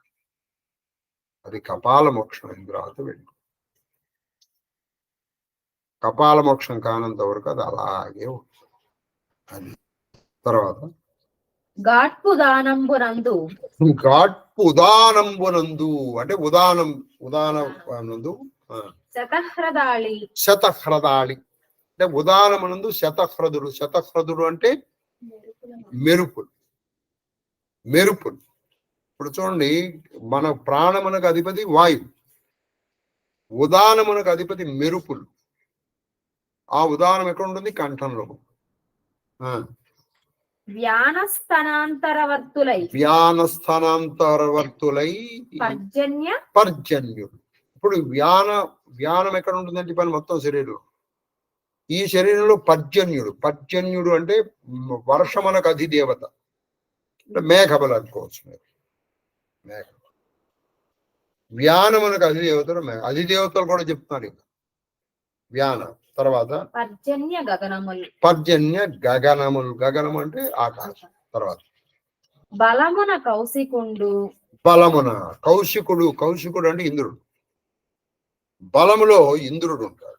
అందుకే చూడండి, ఇంద్రో మేబలే శరద బలకం హృదయమ్మయి అమృతే అమృతం బ్రహ్మణి. కాబట్టి ఇంద్రారాధన వల్ల బలం పెరుగుతుంది. పాపం కావ్యకంఠ వాసిష్ఠ గణపతి ముని నొచ్చుకున్నాడు అప్పట్లోని. ఇప్పటికి కాదు, ఇప్పటికి దాదాపు ఒక 80 సంవత్సరాల క్రితమే. భారతీయుల్లో బలం తగ్గిపోవడానికి కారణం ఏంటంటే ఇంద్రారాధన తగ్గిపోయింది అని నొచ్చుకున్నాడు పాపం. అందుకే ఇంద్రారాధన పెరగడం కోసం ఆయన ఇంద్రాక్షి సప్తశతి అని రాశారు. ఆయన ఇంద్రారాధన చేయమని. ఇప్పుడు ప్రస్తుతం మన దౌర్భాగ్యం ఏంటంటే ఇంద్రుని ఆరాధించడం అనే దేవుడు కానీ కొన్ని సినిమాలు కొన్ని నాటకాల ప్రభావంలో ఇంద్రుడు అంటే కేవలం ఒక వేశ్యాలోలుడు, ఎవడైనా తపస్సు చేస్తే వాడి తపస్సుని చెడగొట్టడానికి రంభా ఊరోజని మేనకా పిలోత్వాన్ని పంపించేటువంటి ఒక బ్రోకర్ అయిపోయాడు మన దృష్టిలో. ఆయన్ని గురించి సినిమాల్లో కానీ మిగతా వాటిలో కానీ అనేకమైనటువంటి ఆయన బలమునకు అధిదేవత. మన బలం పెరగాలి. ఆయన మొత్తుకున్నాడు ఎప్పుడు మన స్వాతంత్ర సమరం ఉన్నప్పుడు, మీరు ఇంద్రారాధన చేయండి, బలం వస్తుంది. ఇప్పుడు కూడా ప్రస్తుతం కాలంలో ఏం జరిగిందంటే, ఒకప్పుడు ఇంద్రారాధన బాగా ఉండేది అది మన దేశంలో. ఇప్పుడు అది పోయింది.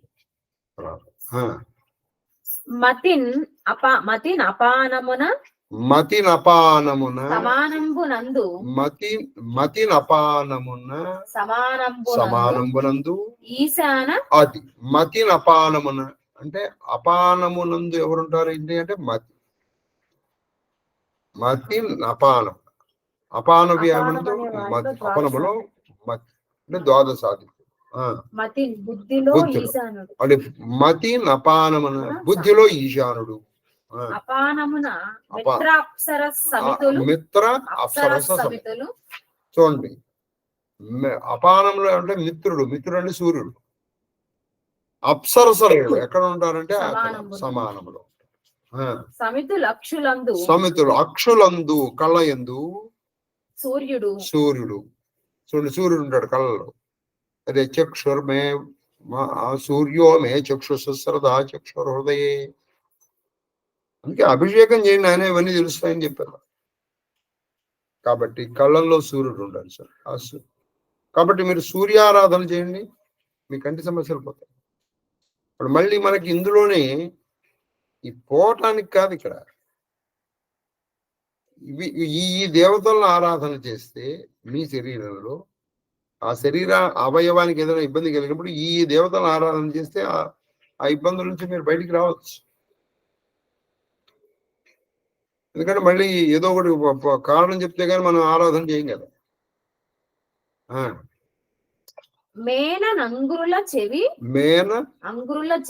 మేననంగురుల అంటే మొత్తం శరీరములో పృథివీ.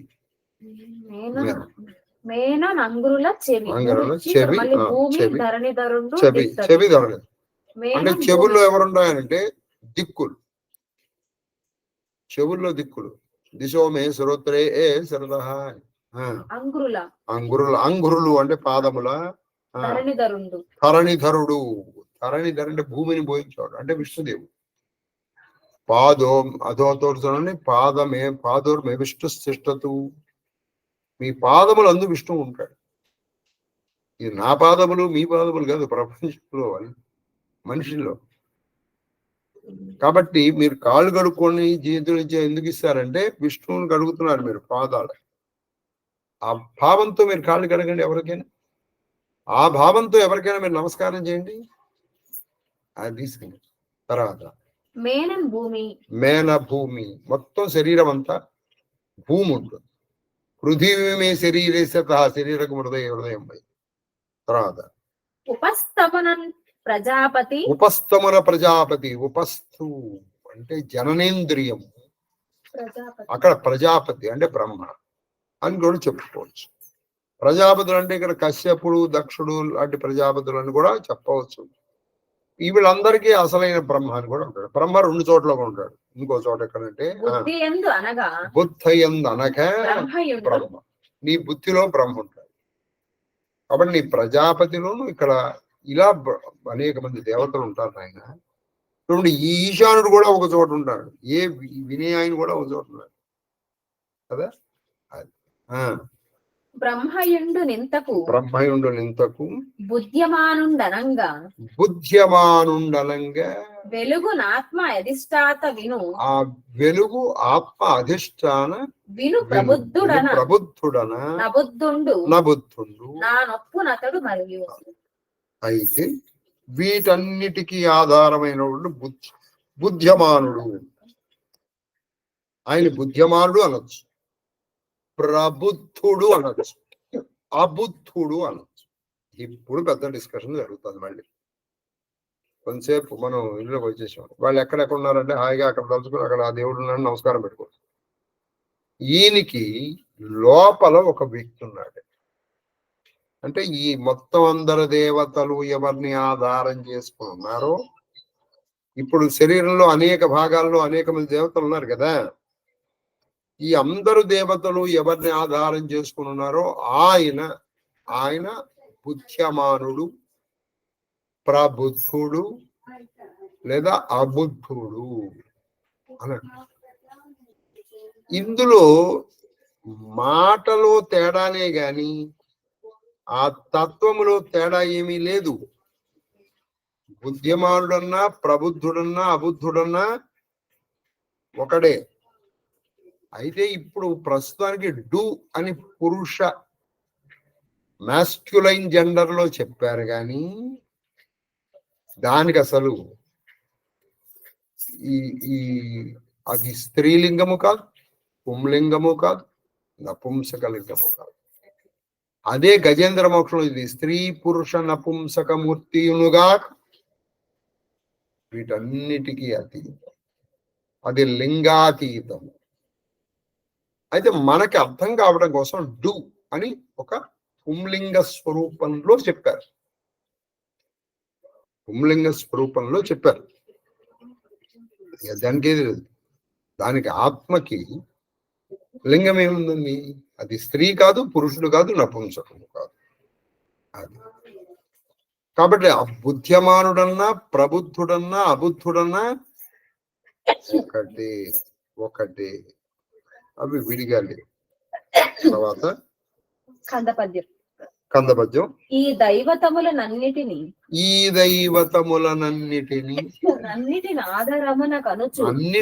ఆదరమున గనుచు యోగి అచలిత నిష్టన్ వేదమయ అంటే వేదమే నీ స్వరూపం. శివుడి స్వరూపం అంటే వేదమయుడు. అది ఇక్కడ మానం. ఊర్ధ్వగతుండై దక్షత పేర్మి నిలుపు ప్రాణముల. ఒక యోగి ఏం చేస్తాడంటే ఇప్పుడు చెప్పిన దైవాలన్నిటినీ ఆదరిస్తూ చాలా ఈ దేవతలన్నిటినీ అన్నిటిని ఆధారమున చూసుకుంటాడు. విష్ణువుని, బ్రహ్మని. మనకు అక్కడ శరీర అవయవం కనిపిస్తుంది, ఆయనకి అక్కడ అధిష్టాన దేవుడు కనిపిస్తాడు. ఎవరికి? యోగి. వాళ్ళందరినీ చూసి వాళ్ళకి ఇవ్వాల్సిన మర్యాద పాటిస్తూ వాళ్ళని కొలుస్తూ, ఎవరు? యోగి కొలుస్తూ. యోగి అచలిత నిష్ఠ అంటే చలించనటువంటి నిష్ఠ కలిగి ఉంటాడు. చలించనటువంటి ఆ నిష్టలు చలించదు. ఏమిటానండి 3 రోజులు మట్టి చేశాను, ఇంతవరకు దేవుడు కనపడలేదు, వాళ్ళు ఏం చేశాను వదిలేడు. అలా వదలడే. అది అచలితం, చలితం. అది ఎలా ఉంటుందంటే మేరుమందర సమాన ధీరుడై ఉంటాడు. ఆయనకి కష్టమే రాని, నష్టమే రాని, ఆయనకి ఇష్టమైంది పోని, ఆయనకి ఇష్టము కానిది రాని, ఏదైనా సరే ఆయన అలాగే ఉండిపోతాడు. అలా ఉంటాడు. అది యోగి. ఒకానొక సందర్భంలో నేను మన రాంభట్ల మాస్టర్తో మాట్లాడేటప్పుడు ఆయన గురించి చెప్పారు. అంటే ఆయన నేను ఎప్పుడూ చూడలేదు అని చెప్పారు. ఆయన ఎలా ఉన్నాడంటే, ఆయన గురించి చెప్పగా నేను విన్నాను. ఆయన ఉన్నారు ఇప్పటికీ, చూడొచ్చు. ఆయన ఎదురుకుండా ఆయన భార్య చనిపోయింది, కొడుకో ఎవరో చనిపోయారు. అలాగా, ఓకే రైట్, నో ప్రాబ్లం అన్నట్టు. అంటే ఆయన అలాగే ధీరుడై ఉన్నాడు అనమాట. ఏమిటి ఈ బంధం ఒకటి పోయింది అంతే. ఆయన ఏం కుంగిపోలేదు, ఆయన కుంగిపోలేదు. అది అచలిత నిష్ఠ అంటే. మనకి కావలసింది వస్తేనే మనం భగవంతుడు మన పట్ల ఉన్నాడు. ఏమిటోనండి ఎన్ని చేశానో నాకు భగవంతుడు ఏం చేయలేదు అంటే, నీకు మేలని నువ్వేదనుకుంటున్నావు అది చేస్తే వాడు నీకు చేసినట్టు. అది ఈ అచలిత నిష్ఠతో ఆ యోగి ఏం చేస్తాడంటే తన ప్రాణాలని పైకి తీసుకెళ్తాడు, ఊర్ధ్వగతుడైపోతాడు. ఎక్కడ పెడతాడు ఈ ప్రాణాలని? ఇక్కడ సహస్రారంలో పెడతాడు. ఇప్పుడు నీకు సామాన్యంగా మన ప్రాణాలు ఎక్కడెక్కడ ఉంటాయి? అనేక చోట్ల ఉంటాయండి. ఇప్పుడు నీ ప్రాణాల్లో గట్టిగా నీకు గుండె మీద దెబ్బ తగిలిన పోట్ల, కంఠం పిసిగేస్తే పోట్ల, ముక్కు ఇట్లా పెట్టేసాను పోట్ల, కింద ఆయు పట్టు మీద తగలరాని చోట దెబ్బ తగిలింది అనుకోండి వాడు పోట్ల. ఇప్పుడు నీ ప్రాణం ఎక్కడుంది అంటే, నీ శరీరములో అనేక చోట్ల ఉన్నటువంటి ప్రాణాన్ని తీసుకెళ్లి సహస్రారంలో ఉంచేస్తాడు. అప్పుడు ఈ కింద భాగాలు, సహస్రారం అంటే ఇది, ఇక్కడ కింద భాగాలకి నీకు దెబ్బ తగలని ఇంకో దాన్ని వాడు సరిపోడు. దీంట్లో ఒక పెద్ద అర్థం ఉంది. ఇక్కడ ప్రాణాలు ఉన్నంతసేపు నీకు కొన్ని సిద్ధులు వస్తాయి. ఆ సిద్ధులతో నువ్వు సాటిస్ఫై అయిపోయి అక్కడి నుంచి నువ్వు మహిమను చూపించడం ప్రారంభించావు అనుకో, సర్వనాశనం అయిపోతాడు. వాడు ఎందుకు బలిగ్రహణ పోతాడు? దోబిక కుత్తాన కరకన్న కాటకాల. అక్కడ చూస్తాడు. అక్కడికి వెళ్ళేటప్పటికి ఏం జరుగుతుందంటే ఒక భయంకరమైన చీకటి కనిపిస్తుంది. ఆ చీకట్లో ఒక అనిర్వచనీయమైనటువంటి శతకోటి సూర్య ప్రభాభాసమైనటువంటి ఒక వెలుగు కనిపిస్తుంది. అదే లోకంబులు లోకేశులు లోకస్తులు తెగిన తుది అలోకంబగు పెంచి కటి కవ్వల యవ్వండ్లు ఏకాకృతి వెలుగు అతని సేవించు. అక్కడ కనిపిస్తుంది నీకు వెలుగు. ఆ వెలుగు ఎంత ఉంటుంది అంటే, ఓ పెద్ద అది ఇంత ఉండదు. నీవారసూకవత్తన్వీపీతాభాస్వత్యనూపమా. అది ఎలా ఉంటుందంటే నీవార, ఇప్పుడు మన వరి ధాన్యం ఉంటుంది అనుకోండి, ఆ వరి ధాన్యంలో ఒక చివర అది ఎంత ఉంటుంది, నీ ఫుల్ ఒక కామాలాగా కూడా ఉండదు. కానీ దాని నుంచి వచ్చేటువంటి వెలుగు కొన్ని వేల సూర్యుల నుంచి వచ్చేటువంటి వెలుగుతో సమానంగా. ఆయనకు ఉన్నటువంటి ఒక లక్షణం ఏమిటంటే, ఆ వెలుగుకి సామాన్యంగా నీకు వెలుగు ఉందంటే వేడి ఉంటుంది. కానీ వేదం చెప్పింది ఆర్ద్రాంజలం తీం, అది చల్లగా ఉంటుంది. వెలుగుంటుంది, చల్లగా ఉంటుంది. దానికి ఉన్న లక్షణం.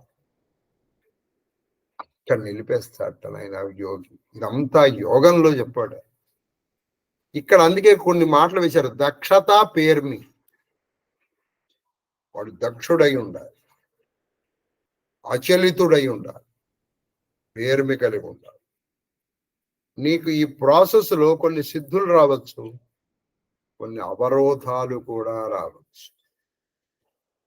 నీకు అవరోధాలు వస్తాయి, సిద్ధులు వస్తాయి. అవరోధాలు వచ్చినప్పుడు ఆగిపోకూడదు, సిద్ధులు వచ్చినప్పుడు పొంగిపోయి దాన్ని ప్రదర్శిస్తూ మళ్ళీ కింద పడిపోతాడు. సిద్ధుల్ని మళ్ళీ నువ్వు ఉపయోగించుకోవచ్చు. ఎలాగా? దైవమును, ఆ పరబ్రహ్మ దర్శనం కోసం, ఆ పెంజీకటి గవ్వల దాటడం కోసం నువ్వు ఇది ఉపయోగించుకోవాలి. అంతే తప్పితే ఇది ప్రదర్శనకు, ధన సంపాదనకు ఉపయోగించకూడదు. అది సరే, అర్థమవుతుందని నేను అనుకుంటున్నాను. సాధ్యమైనంత వరకు వివరించే ప్రయత్నమే మహాదేవుడి దయ వల్ల జరుగుతోందని నేను భావిస్తున్నాను. మహాదేవుడు తేటగిరి. అప్పుడు బుద్ధ్యమానుని గను, ఇప్పుడు మీకు ఇందాక పని చెప్పాను, ఈ అన్ని దేవతలకి అధిష్టానం, ఈ అందరు దేవతల్ని ఎవరు ఆధారంగా చేసుకున్నాడు? ఆయన పేరు మూడుని చెప్పారు. బుద్ధ్యమానుడు అనొచ్చు, అబుద్ధుడు అనొచ్చు, ప్రబుద్ధుడు అనొచ్చు. ఇప్పుడు చెప్తున్నారు, ఇప్పుడు దీని మీద డిస్కషన్ జరుగుతుంది. అంటే ఈ బుద్ధిమానుడి మీద చెప్పండి. బుద్ధ్యమానుని గను, అప్పుడు బుద్ధ్యమానుని గను వరిష్ఠతత్వం. అప్పుడు ఇది నువ్వు ఈ ప్రాణాలను తీసుకెళ్లి పైకి అనిపించారు. అప్పుడు చూస్తాట ఆయన ఎవరిని? ఆ వరిష్టం, శ్రేష్టము, సర్వోత్కృష్టము. వరిష్టం అంటే శ్రేష్టమైంది, అన్నిటికంటే శ్రేష్టమైంది, సర్వోత్కృష్టమైంది. ఆ త్రివిష్టపులు కూడా కష్టపడిన, వాళ్ళకి ఇష్టంగా ఉన్న, వాళ్ళు ఎంత సమిష్టిగా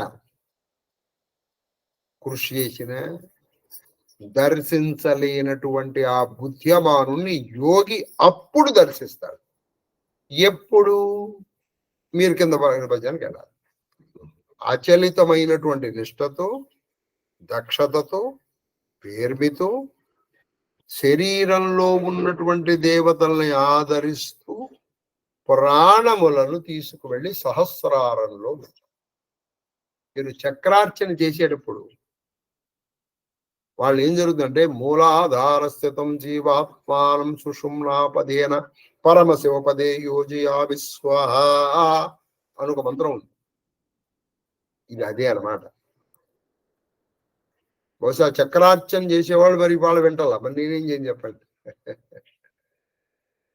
మహా విషయాలు వచ్చినప్పుడు నిత్యము చక్రార్చన చేసేటువంటి వాళ్ళు కనుక వింటే వాళ్ళకి అర్థమవుతుంది. ఇప్పుడు ఆ మూలాధారములో ఉన్నటువంటి నీ జీవాన్ని అలా సహస్రారంలో నిలపగలిగినటువంటి యోగి అప్పుడు నువ్వు దర్శిస్తావు. ఎవరిని దర్శిస్తావు? ఇగో ఈ బుద్ధ్యమానుని. అంటే అప్పుడు ఆత్మ సాక్షాత్కారం జరుగుతుంది.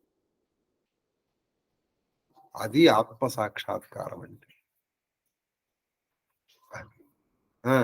తత్వం అవ్యక్తమంటూ మహాదేవ్ చెప్పమ్మా.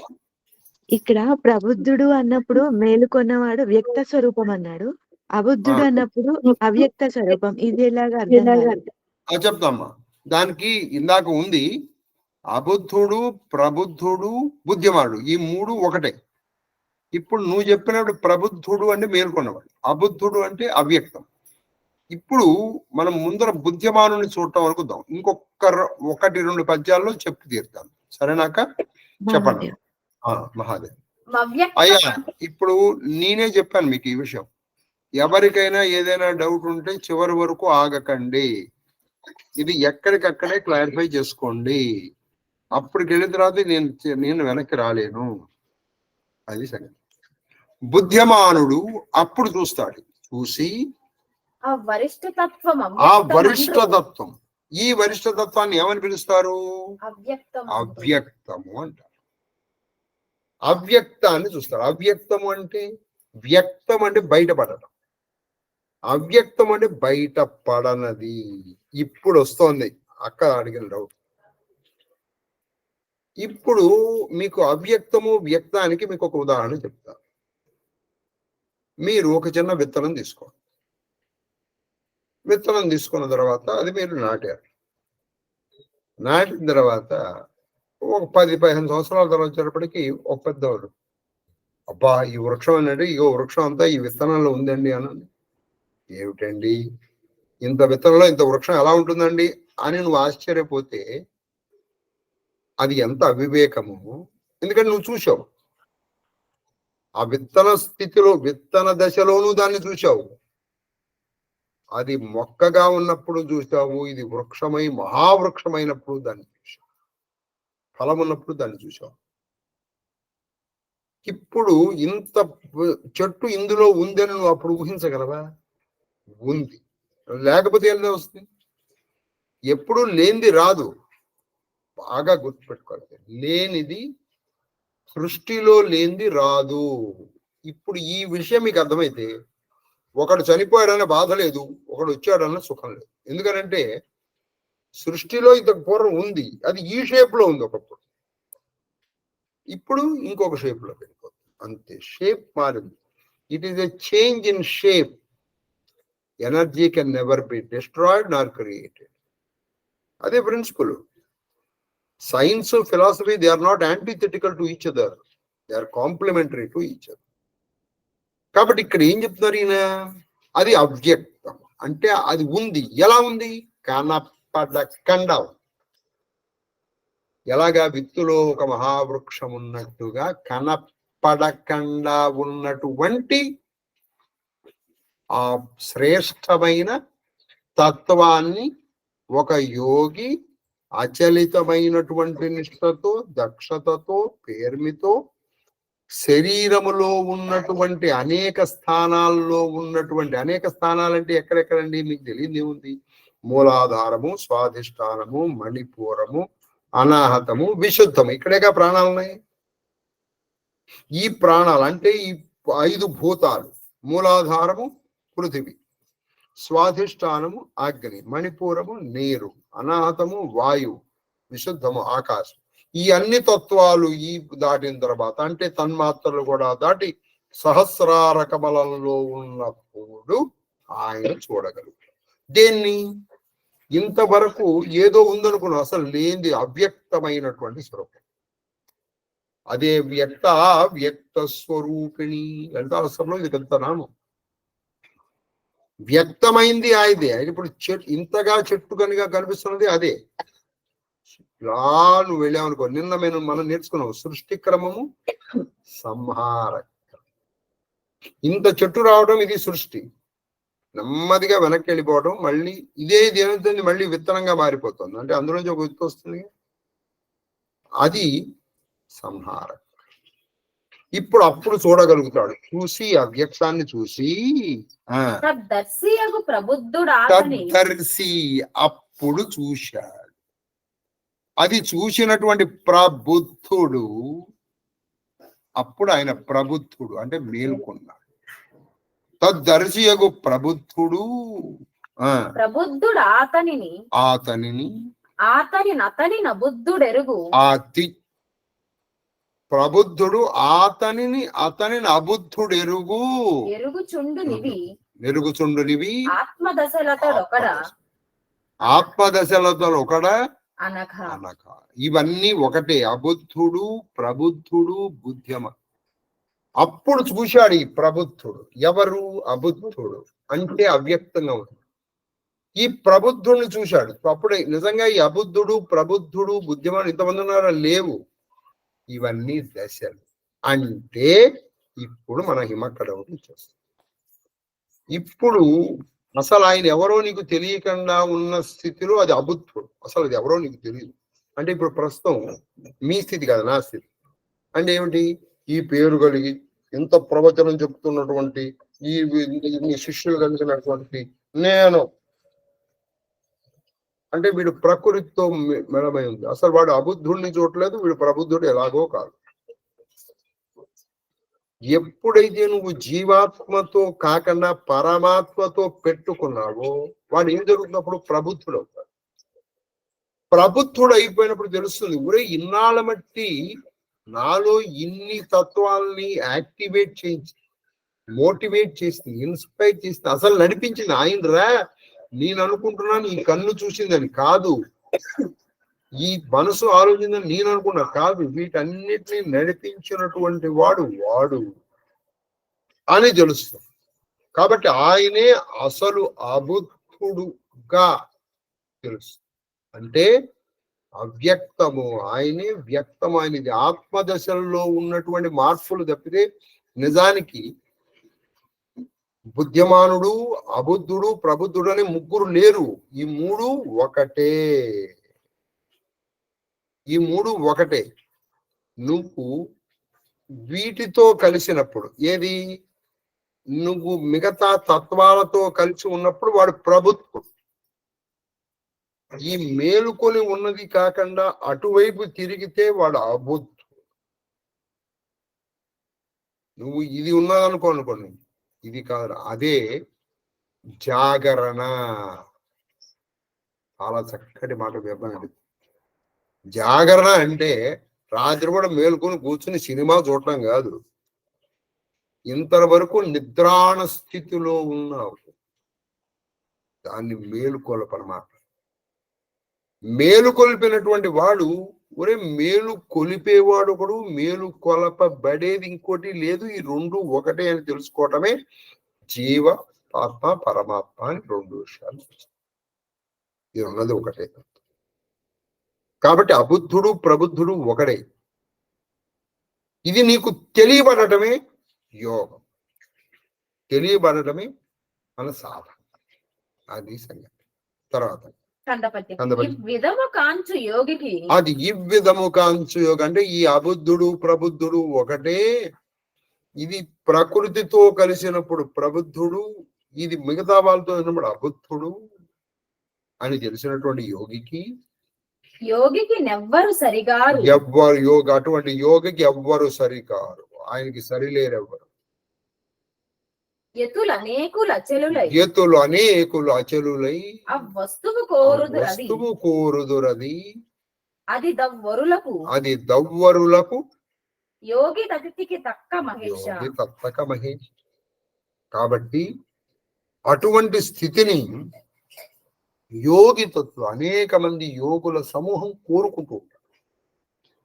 కానీ అది అనేకులు అచలులై అది వాళ్ళకి చాలా వాళ్ళు కోరుకుంటారు. నువ్వు కోరుకుంటే వచ్చేది కాదు, అది ప్రయత్నం చేస్తే వచ్చేది.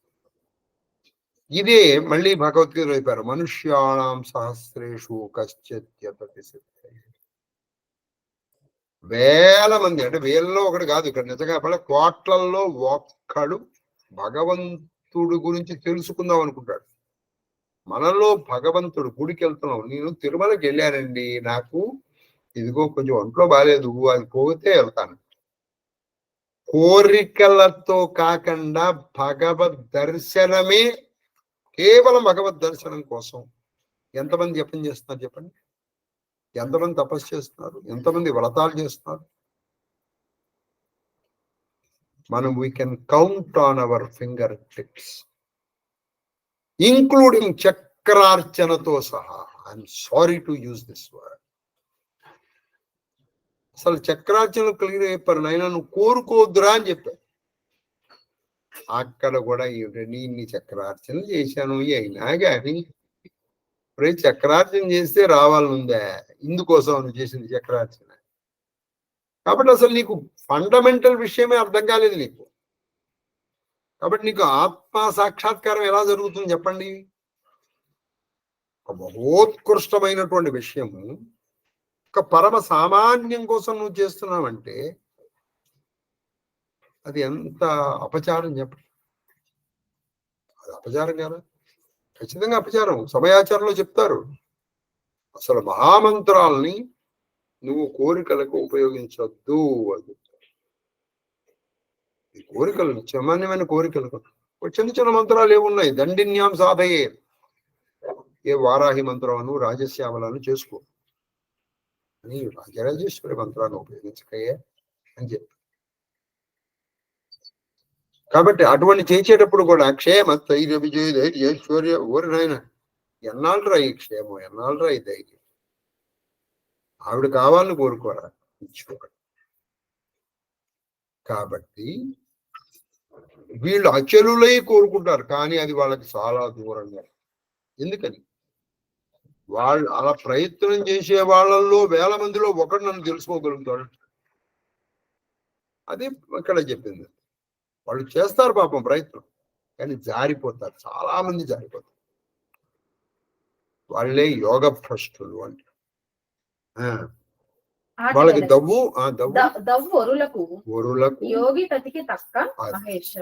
వరులకు ఇంకెవరు యోగుల తప్ప కానీ పరమయోగులకి తప్ప వరులకు దవ్వు. మిగతా వాళ్ళకి ఇది చాలా దూరం. ఇప్పుడు నేను చెప్పినటువంటి విషయాలు తెలిసినట్టు నేను అంటే ఇక్కడ సనత్ కుమార్, నేను కాదు, సనత్ కుమార్ చెప్పినటువంటి విషయాలు ఎవరికి అర్థమవుతాయి అంటే యోగులకి మాత్రమే అర్థమవుతాయి. అంటే ఆ బెంట్ ఆఫ్ మైండ్ ఉన్న వాళ్ళకి అర్థమవుతుందండి. వేసినటువంటి వాళ్ళకి ఆగే పరికి నిద్ర వచ్చి ఉండాలి. అది వరులకు దవ్వు వరులకు, మిగతా వాళ్ళకి చాలా దూరం. మిగతా వాళ్ళు అచలులై ఉంటారు సార్, వాళ్ళకి ఇది అర్థమవుతుంది. వాళ్ళు దీన్ని సాధిస్తారు. తర్వాత ఇక్కడ ఇంకొక యోగం వచ్చిందండి, క్షరాక్షర యోగము, అక్షర పరబ్రహ్మ యోగం అని భగవద్గీతలో ఏదైతే చెప్పారో. క్షరాత్మిక సర్వలోకేశీ విశ్వధారిణి. క్షరుడు అదే అక్షరుడు. అమ్మవారి పేరు చెప్తే ఆమె అని వస్తుంది. ఏమిటి క్షర అక్షరము? క్షరము అంటే నాశనం అయిపోయింది, అక్షరము అంటే నాశనము కాదు. నిజానికి ఇక్కడ క్షరుడు అక్షరుడు వరుడు శ్రేష్ఠుడు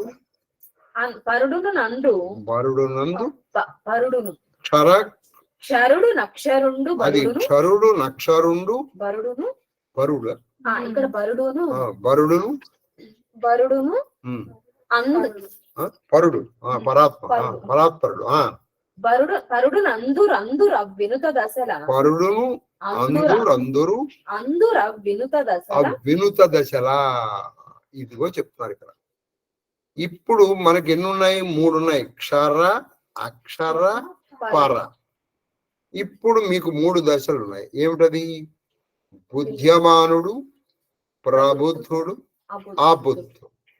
క్షర అప్పుడు బుద్ధ్యమానుడు, అక్షర ప్రబుద్ధుడు, ఇక పూర్తిది పరుడు పరతత్వం. అక్కడ ఆయన అబుద్ధుడు. ఈ వినుత దశలకే పేరు క్షరుడు. ఇక్కడ ఈయన క్షరుడు. ఎందుకని ఇక్కడ నువ్వు వీటితో ఉంది అంటే నశించే వాటితో నువ్వు సంబంధం పెట్టుకున్నావు. నువ్వు ఎవరితో సంబంధం పెట్టుకున్నావు అన్న దాని మీద ఇది ఉంటుంది.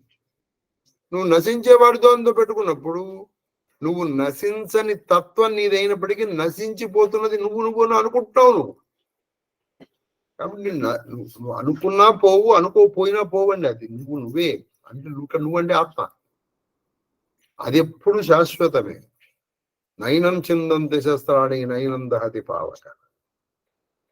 అయితే ఇక్కడ నువ్వు తెలుసుకునే దశ గురించి చెప్తున్నా. ఇప్పుడు నెమ్మదిగా ఇది నేను కాదయ్యా, ఇది ఎలాగో పోతుంది. నువ్వు దీన్ని ఎన్ని మందులు వేసినా, ఇంకా ఎన్ని రకాలుగా చేసినా ఇది పోతుంది. అసలు పోరితత్వం ఏదైతే ఉందో అది ప్రబుద్ధుడు. ఆ ప్రబుద్ధుడు ఏం జరుగుతుందంటే ఈ అబుద్ధుడికి ఇటు మిగతా వాడికి మధ్యలో బ్రిడ్జ్. ఆ ప్రబుద్ధుడి దశలోంచి నువ్వు నెమ్మదిగా కదలకుండా ఉన్నావు అనుకో, అబుద్ధుడిగా తెలిసిపోతావు. ఓహో ఇదే నేను అసలు నేను ఇది కాదురా అనుకుంటా. అప్పుడు నువ్వు దీని గురించి పట్టించు. అప్పుడు ఈ శరీరమునకు దూషణ భూషణ తిరస్కారాలని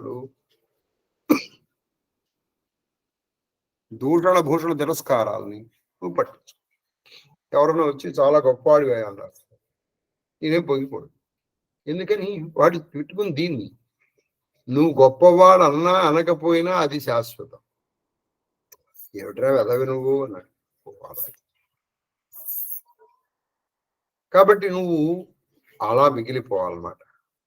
అది ఆత్మస్థితి అంటే. చూసారా, కనీసం అటువంటిది ఇక్కడ ఉందని కొన్ని సెకండ్ల పాటు మనం అనుకున్నా చాలండి. ఎందుకంటే మీ గురించి ఏదో తెలియదు, కానీ నాలాంటి వాడు తెలుసుకోవడం it's not impossible, but it is very difficult, very difficult. ఇంత చెప్తున్నామండి, రేపు ఏమన్నా ఏం చెప్పామండి మీరు అని మీరు ఇప్పుడు అనండి అంటే నా కోపం ఇంత బాగా వచ్చేస్తుంది. ఇది ఇంతసేపు ప్రవచనం చెప్పి ఏం చెప్పారండి ఊరికే బోరు కొడతారు అని మీకు సరదా కన్నా ఉన్నాయి కదా. మరి ఇంకేముందండి, ఇంకా సాధన కదా మనం చేయాల్సింది. చెప్పండి. పంచవింశకుడు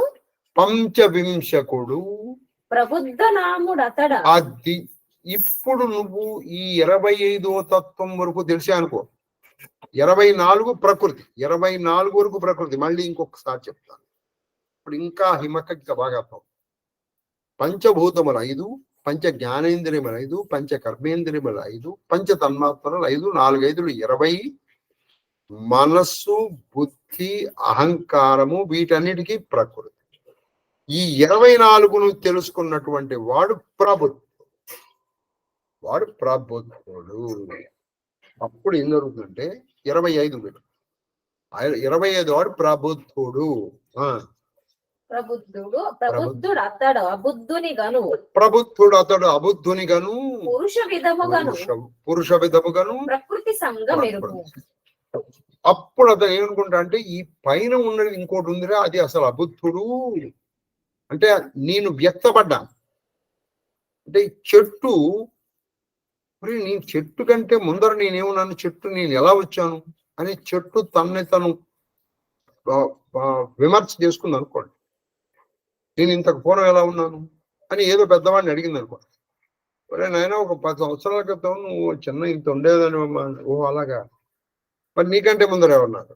ఇంకో 10 సంవత్సరాల క్రితం అసలు నువ్వు లేవమ్మా, నా దగ్గర ఇంత ఉండదా అని చెప్పాడు. అని చెట్టుకి జ్ఞానోదయం చేసినట్టు మహాదేవ చెట్టుకు జ్ఞానోదయం ఎవరైతే ఎలా చేస్తాడో అప్పుడు అది తెలుస్తుంది. అసలు చెట్టుకి తెలుసుకోవడమే ప్రబుద్ధత్వం. చెట్టు తను ఇంతకు పూర్వం విత్తనంగా ఉన్నాను అని అనుకోవడం అబుద్ధం. అంటే అబుద్ధుడుగా తెలుసుకోవడం. ఈ ప్రబుద్ధుడు అది ఈ 25, అది 26వ తత్వం తెలుసుకుని, అదొకసారి ప్రబుద్ధుడుగా తెలుసుకుని అబుద్ధుని గాను. అప్పుడు అబుద్ధుడుగా కను పురుష విధముగను ప్రకృతి సంగమెరుగు. అప్పుడు ఏం చేశాడు, ఈ ప్రకృతి సంగమం ఉంటుందిగా, అంటే ఈ పంచతన్మాత్రల వీటితో దీంతో చూస్తాడు. దీంతో కలయిక ఉండి అబుద్ధుడిని చూస్తాడు. అంటే ఈ బ్రిడ్జి లాగా ఉంటాడు. ఇప్పుడు ఈయన మొత్తం అబుద్ధుడి వైపుకి వెళ్ళాడు అనుకో, ఆయన మహాయోగి అయిపోతాడు. ప్రబుద్ధుడు జారిపోయాడు అనుకో, యోగ భ్రష్టుడయ్యాడు. అది అక్కడే చాలా జాగ్రత్తగా మనం అడుగులు వేయవలసి ఉంటుంది. తర్వాత అది ఇప్పుడు ఈ ప్రబుద్ధుడు 25వ వాడు కదా. మరి 26వ వాడు ఎవరంటే షడ్వింశుడు. షడ్వింశుడు అంటే 26. షడ్వింశుడు ఎవరు? షడ్వింశుడు అబుద్ధుడు అనగదను. అంటే ఈ 26వ వాడిని అబుద్ధుడు అనవచ్చయ్యా అన్నారు. ఇక్కడ మీకు ఒక మంచి మాట చెప్తాను. మనము గాయత్రి ఎంతవరకు ఉంది? 24 వరకే ఉంది. అంటే ప్రకృతి వరకే ఉంది. అది దాన్ని దాటి వెళ్ళడమే ప్రబుద్ధ తత్వం. అది 25. 25ను కూడా దాటి వెళ్ళడం అబుద్ధం. అది షడ్వింశ అబుద్ధం. ఈ అబుద్ధానికి కూడా అవతల 2 ఉన్నాయి, 27, 28. అది మహాషోడస్. ఊరికే షోడస్ వచ్చింది అనుకోవడం కాదు. అలాగే పరమమైనటువంటి మహాగణపతి మంత్రం, ఒక మంత్రములో అక్షరాలని బట్టి తత్వాలు తెలుస్తాయని మనకి. ఊరికే అక్షరాలు అవేవో మీరు అనుకోకండి. వాళ్ళు కావాలనుకుంటే అదే మంత్రాన్ని 2 అక్షరాల్లో కూడా చెప్పవచ్చు, ఏకాక్షరం కూడా చెప్పచ్చు. అది ఇప్పుడు మనం చెప్పుకున్న తత్వాలని చెప్తాయి అవి. వీటికే కొంతమంది 36 గుణాలు కూడా అని చెప్తారు. అంటే నియతి, కాల, రాగం అవన్నీ కలిపితే అప్పుడు 36 అవుతాయి. మనకి భారతంలోనూ భాగవతంలో 26 దగ్గరే ఆపేశారు. మీరు ఇంకొంచెం వేదాంత చర్చ కనుక చేస్తే, అంటే వివేక చూడామని ఈ దృగ్దీక్ష దీక్ష అన్నటువంటి దాంట్లో 36 వరకు వెళ్తారు. ఇంకా ముందరికి వెళ్తే 41 వరకు, ఇంకా ముందరికి వెళ్తే 50 వెళ్తారు. అదే పంచాశత్పీఠరు. మనకి ఇక్కడ 25, 26కి అర్థం అవడానికే మనకి మనం అప్పు కిప్పు డౌన్ కిప్పు లాగా ఉంది పరిస్థితి. చెప్పండి అమ్మా. వేరుగా అబుద్ధుండనజను వాంగ్ మనసములకు నందక, అది వాంగ్ మనసములకు అందక, అటువంటి వాడు వాంగ్ మనస్సులకి, నీకు వాడు వాక్కుకి దొరకడు, మనస్సుతో ఊహించాడు. యతో వాచా నివర్తంతే అప్రాప్య మనసా సహా. అబుద్ధుల్ని యతో వాచా నివర్తంతే, అనివర్తంతే, నువ్వు వాక్కులతో ఇలా ఉంటుంది అని చెప్పలేవు. సరేనయ్యా, వాక్కులతో చెప్పలేవు, కనీసం మనస్సుతో ఊహించుకోగలనంటే లేదు. అది అవాంగ్మానస గోచరు. అది కేవలము సాధనలో నీకు తెలియవలసినటువంటి విషయం మాత్రమే. కొన్ని విషయాలు ఉన్నాయండి, అది నీకు సాధనలోనే తెలియాలి. నీకు సాధన కాకుండా ఎవడో చెప్తే తెలుసుకోండి. ఇప్పుడు కొంతమందికి ఇది ఒక దౌర్భాగ్యం కూడా ఉంటుంది. ఏమండి, నీ అనుభవాలు చెప్పండి, నీ అనుభవాలు చెప్పండి. నా అనుభవాలు చెప్తే నీకేమిటి వచ్చేది? మా అయితే నోరు బుడ్డి చెంబులాగా తెరవడం తప్ప నువ్వేమైనా చేయగలవా?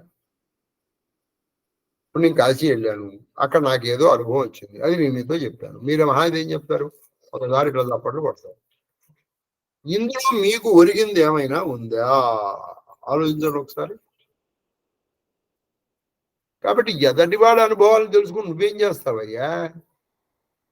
నువ్వు సాధించాలి. ఇప్పుడు నేను చెప్పడం ప్రారంభించాను అనుకోండి, అండి లడ్డూ తిన్నానండి, నేను తర్వాత అవి తిన్నానండి అని చెప్తాను. నీకేమైనా కడుపు నిండుతుందా? కాబట్టి నేను ఏం తింటే నీకెందుకు? ఎన్ని ప్రశ్నలు అడగడం అని. నీ అనుభవాలేంటి? ఆ అనుభవాలు నీకేంటి?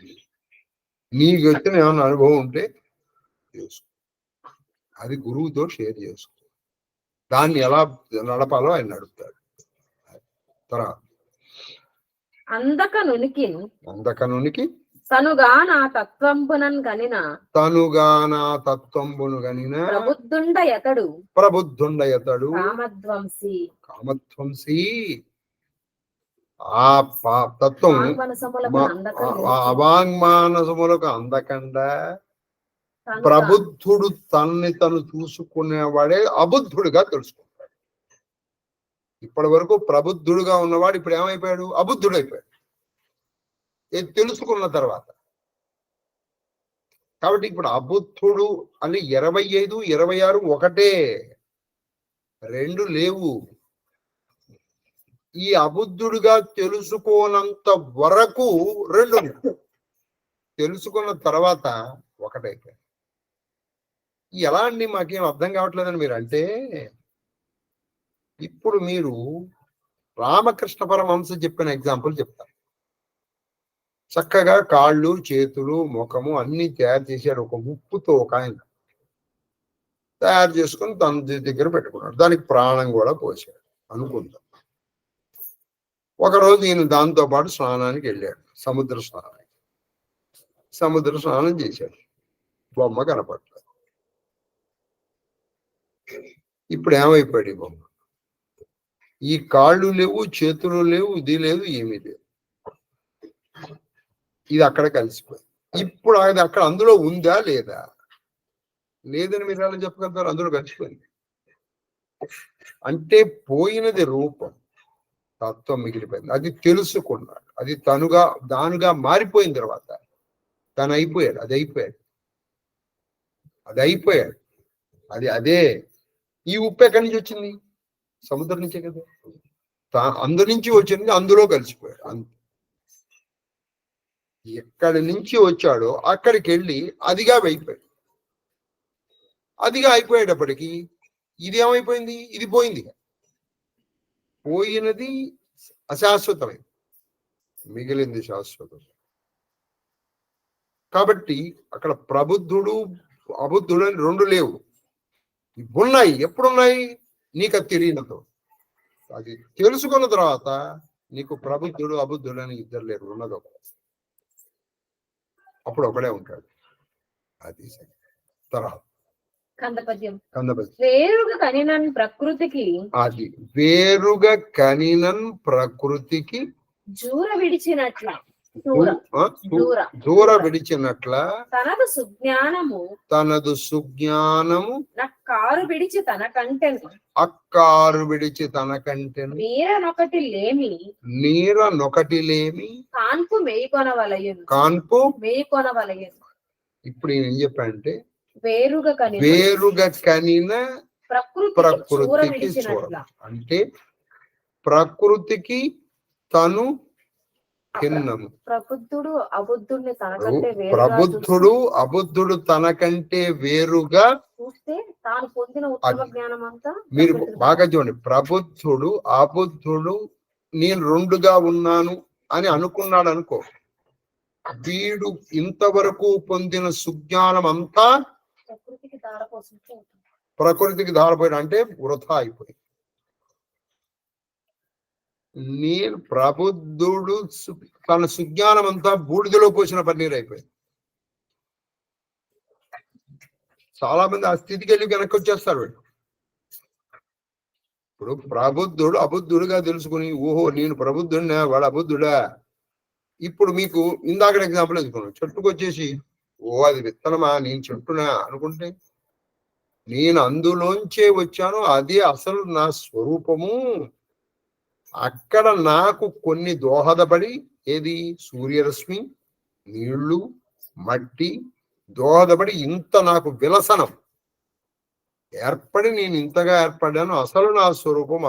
కాబట్టి విత్తు వేరు చెట్టు వేరు కాదు అని చెట్టు తెలుసుకుంటే అది జ్ఞానం, అది సుజ్ఞానం. విత్తు వేరండి నేను వేరండి అని అనుకుందనుకో, ఈ సుజ్ఞానం మొత్తం అంతా వేస్ట్. ఇన్నాళ్ళు నువ్వు పడిన శ్రమంతా బూడిదలో పోసిన పని. ప్రకృతికి దారపోసాడు. ప్రకృతికి దారపోసి తనదు సుజ్ఞానం అక్కారు విడిచి అజ్ఞానాన్ని వదిలి ఈ అజ్ఞానాన్ని వదిలి తనకంటేను మీరనొకటి అంటే నాకు తర్వాత ఇంకోటి లేదు, తను మించింది ఇంకోటి లేదు, నేను కానిది ఏదీ లేదు. నిన్న మీకు చెప్పినది, నేను కానిది ఏదీ లేదు, నేనే. ఏది నేను? సర్వవ్యాపకమై, సర్వవ్యాపకం, సచ్చిదానందమై, తర్వాత ప్రజ్ఞాన ఘనమై. ఇదే మనకు మంచి వాక్యాలు. అయమాత్మ బ్రహ్మ, ప్రజ్ఞానం బ్రహ్మ, అహం బ్రహ్మాస్ తత్వమసి, అయమాత్మ ప్రజ్ఞానం. ఇవి అది నేనుగా తెలుసుకోండి. నేను తప్ప ఇంకోటి లేదు ఇక్కడ. ఇదే అద్వైతం. అద్వైతము రెండు లేవు, ఉన్నది ఒకటే. ప్రబుద్ధుడు అబుద్ధుడు అని రెండు ఉన్నాయనుకోండి. ప్రబుద్ధుడిని మీరు జీవాత్మగా తీసుకోవచ్చు, అబుద్ధుడిని పరమాత్మగా తీసుకోవచ్చు. ఈ రెండు ఉన్నాయనుకుంటే ఇది పెద్ద అజ్ఞానం. జ్ఞానం అని అజ్ఞానం. ఇది ఇప్పుడు ఈ రెండు ఒకటేనయ్యా అని తెలుసుకోవడము, అది సంగతి. ఇక్కడ మీకు ఒక చిన్న చెప్తాను.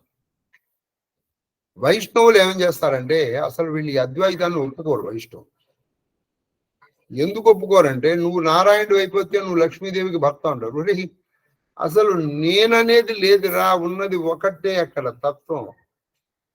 అంటే వాళ్ళు లక్ష్మీపతిత్వానికి ఒప్పుకోరు. లక్ష్మికి మాత్రం ఒక నారాయణుడే. అసలు నేనెవరు అంటే, నువ్వు ఇందాక మనం చెప్పుకున్నటువంటి ఈ గోడకు తిరిగినటువంటి దాంట్లో ఈ గోడకున్నటువంటి వికారాలు, ఆ రంగు కావచ్చు, రూపం కావచ్చు, లేకపోతే ఆ అంగవైకల్యము కావచ్చు, ఇటువంటి వికారాలని ఆ కాంతి పడినంత వరకు కాంతికి కూడా కనిపిస్తుంది. ఇప్పుడు అక్కడెక్కడ బొక్క ఉందనుకోండి, ఆ బొక్కలోంచి కాంతి ఇలా వెళ్తుంది. ఇప్పుడు కాంతి ఏడవడం ప్రారంభించింది అనుకో, అయ్యో నేను ఇలా అంతవరకు చక్కగా ఉండేవాడిని, ఇప్పుడు నేను లోపలికి వెళ్ళిపోతున్నాను. అది ఎంత అవివేకం అనిపిస్తుంది. ఇప్పుడు మీ గురించి మీరు ఏడవడం కూడా అంతే అవివేకం. మీ గురించి మీరు ఏడవడం అంటే ఏదో నాకు కాలు నొప్పి వచ్చిందను, లేకపోతే మనకి హితుడు సన్నిహితుడైన వాడు వెళ్ళిపోయాడను, అది ఏడవడం కూడా అంతే అవివేకం. ఇప్పుడు ఎక్కడికి వెళ్ళరు, అసలు వెళ్ళే ప్లేస్ ఇంకోటి ఉండాలిగా ఎక్కడికైనా వెళ్ళాలంటే. కాబట్టి వెళ్ళేవాడు లేడు, వచ్చేవాడు లేడురా. ఇదంతా పంచభూతములు ఒక రూపం నుంచి ఇంకొక రూపానికి మారుతున్నాయి, రూపాంతరము చెందుతున్నాయి. తప్పితే రూపాంతరం చెందినప్పుడు ఏడవడం ఎందుకు? ఇప్పుడు మనం రూపాంతరం చెందట్లా. 40 సంవత్సరాల క్రితం నువ్వు ఎలా ఉన్నావు చెప్పండి, ఇప్పుడు నీ రూపం ఎలా ఉంది? నువ్వు రూపాంతరం చెందావా? ఏడుస్తున్నావా మరి కూర్చుని? అదన్నమాట. కాబట్టి దేనికి ఏడవాలి? తర్వాత వచ్చాను అని చెప్పి 9:05 అయిపోయింది. ఎన్నోది? 203 పద్యాలు 203 అయినాయి సార్.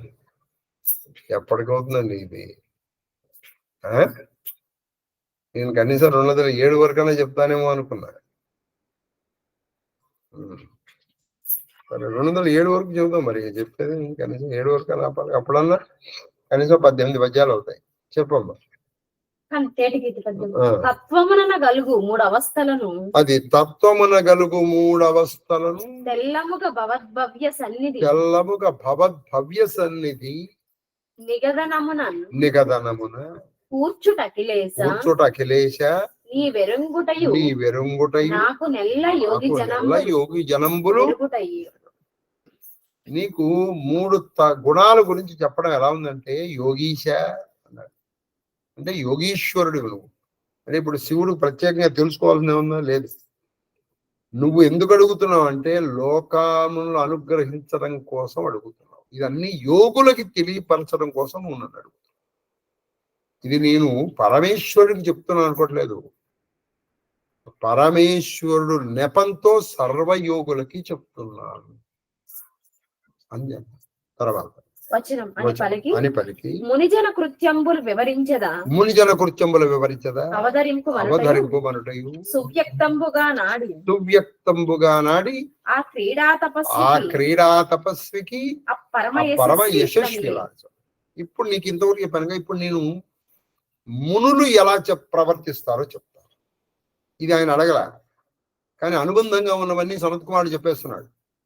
ఒక ప్రశ్న అడిగి పరమ శ్రద్ధగా పరమశివుడు వింటున్నాడు. ఏమిటో ఆయన నాకు తెలియదు నువ్వు ఏమైనా చెప్తున్నాడండి అని ఆయన శ్రద్ధగా ఇదంటే చాలా. ఎవరైనా చెప్తూ ఉన్నప్పుడు ఐ కాంటాక్ట్ ఉండాలండి.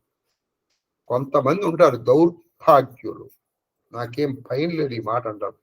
మనం చెప్తూ ఉంటామా, ఏంటంటే గురుగారు అన్నారు, మళ్ళీ గురువు గారు ఎందుకు, గురువు గారు ఎందుకు, గుండు గారు ఎందుకు?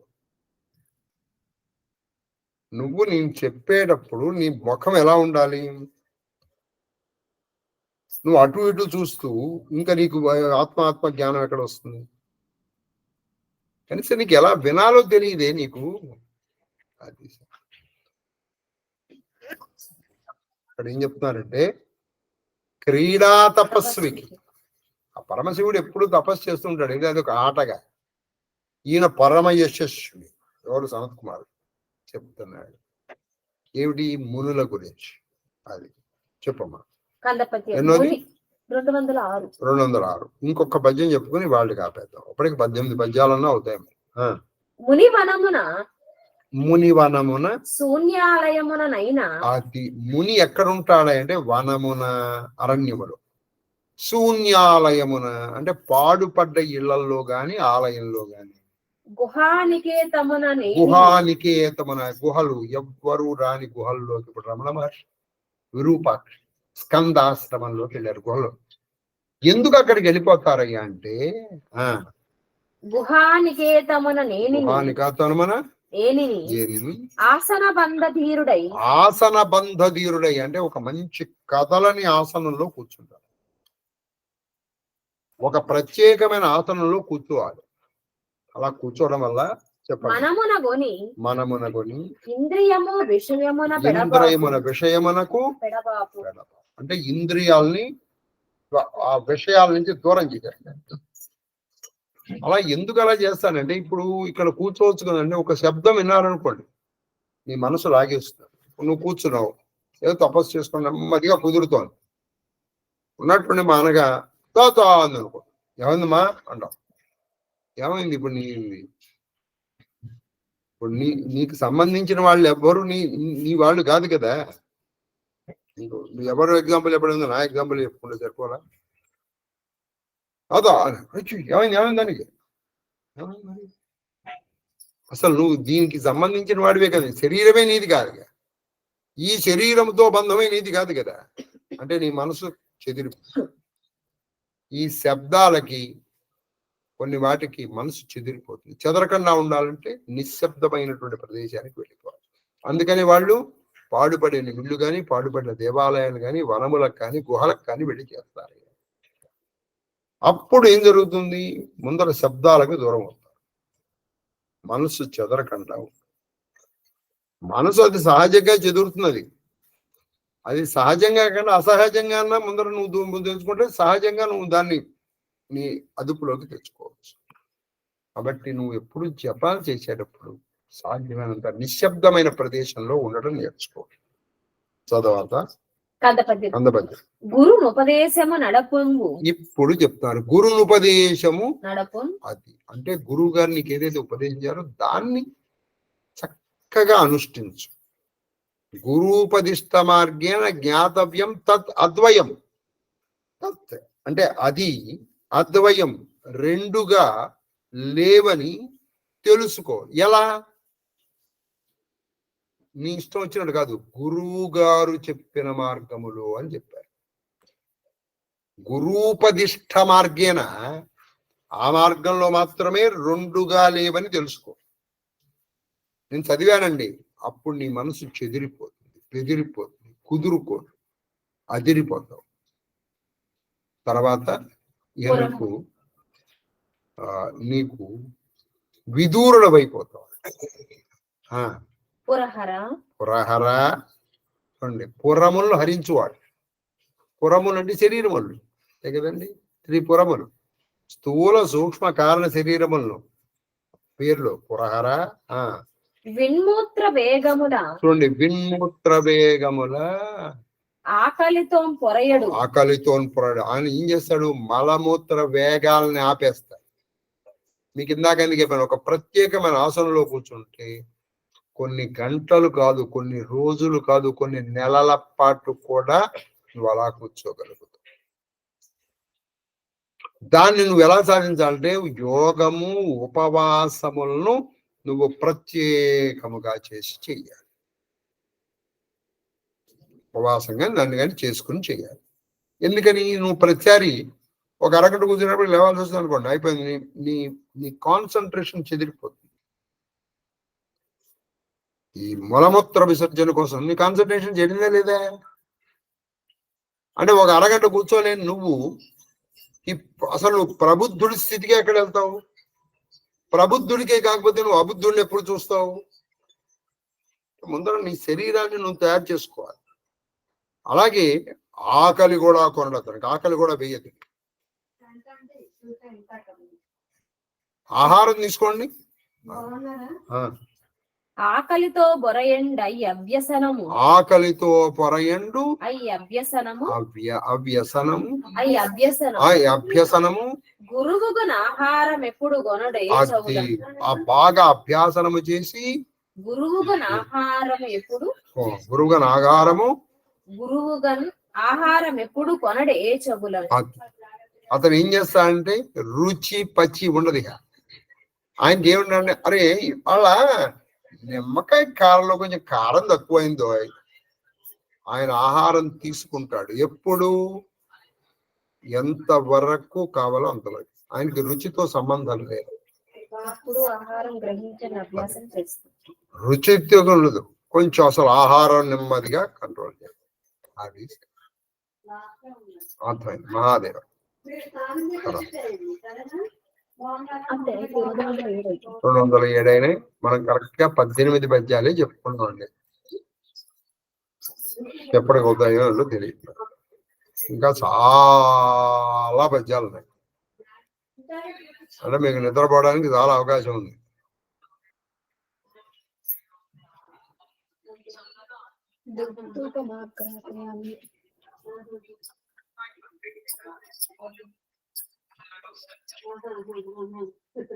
సాక్షాత్ దీపం దర్శయామి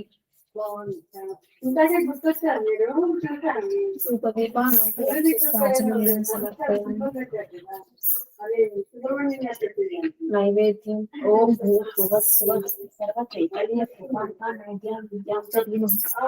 బుద్ధిం ప్రచోదక్ష పరిశీలించాను అరతంత్రా సత్యేన పరిశీలించామి షోడశ సహస్ర భాగ్య సమేతం అష్టభట్టఋషి పుత్ర పౌత్ర పరివేష్టిత శ్రీకృష్ణ పరమాత్మనే నమో నమః దాడిని ఫలం నివేదయామి ఓం ప్రాణాయ స్వాహ ఓం అపానాయ స్వాహ ఓం యానాయ స్వాహ ఓం ఉదానాయ స్వాహ ఓం బ్రహ్మణే స్వాహ మధ్యే మధ్యే పానీయం సమర్పయామి హస్తం ప్రక్షాళయామి పాదం ప్రక్షాళయామి ముఖ ప్రక్షాళనం సమర్పయామి తాంబూలం సమర్పయామి తాంబూల చర్వణానంతరం పుష్పార్చనం సమర్పయామి మంగళ మహా నీరాజన దీపం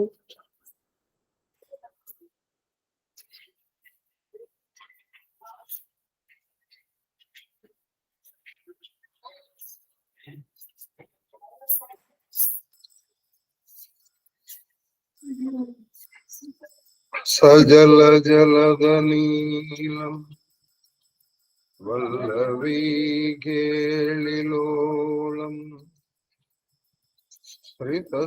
శ్రితసురతరుమూలం విద్యుదుల్లాసిశేలం సురరిపుకులకాలం సన్మనోబింబలీలం అతదురమునిజాలం నౌమి గోపాలబాలం ఆనందమంగళ కర్పూర నీరాజన దీపం దర్శయామి నీరాజన నమస్కరోమి హర నమ పార్వతీపతే హర హర మహాదేవ హర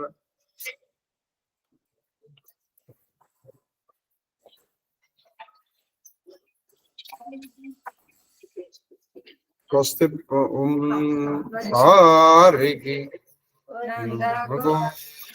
విహారికి చక్ర సమీర దైద్య సంహారికి భక్త దుఃఖ పరిహారికి గోపనితం విని మనోహారికి దుష్ట సంపదపహారికి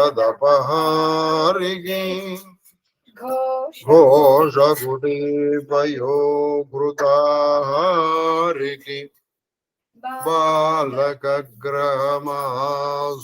దుర్వనిత ప్రహారికి చామరం యామి స్వస్తి ప్రజాభ్య పరిపాలయంతాం మార్గేణ మహిమహీజాః బ్రాహ్మణేభ్యో శుభమస్తు నిత్యం లోకాః సమస్తాః సుఖినో భవంతు కాలే వర్షతు పర్జన్య పృథివీ జలాని దేశో పరహితో సంతు నిర్భయాః పుత్రాః పుత్రేణ సంతు పౌత్రేణ అధనా సదాం జీవేమ శరదాం శతం మాం సహ కుటుంబం శివ పరివారం రక్షन्तు రక్షन्तు సర్వ శివ పరివార ధర్మబద్ధ మనోరథ బల సిద్ధిరస్తు కరోనా నివారణస్తు ధర్మస్య విజయోస్తు ధర్మం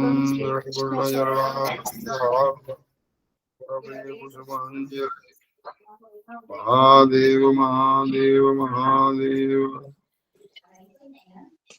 మహాదేవ మహాదేవ మాస్టర్ మహాదేవ మహాదేవ మహాదేవ మహాదేవ మహాదేవ మహాదేవ శాస్త్రి గారు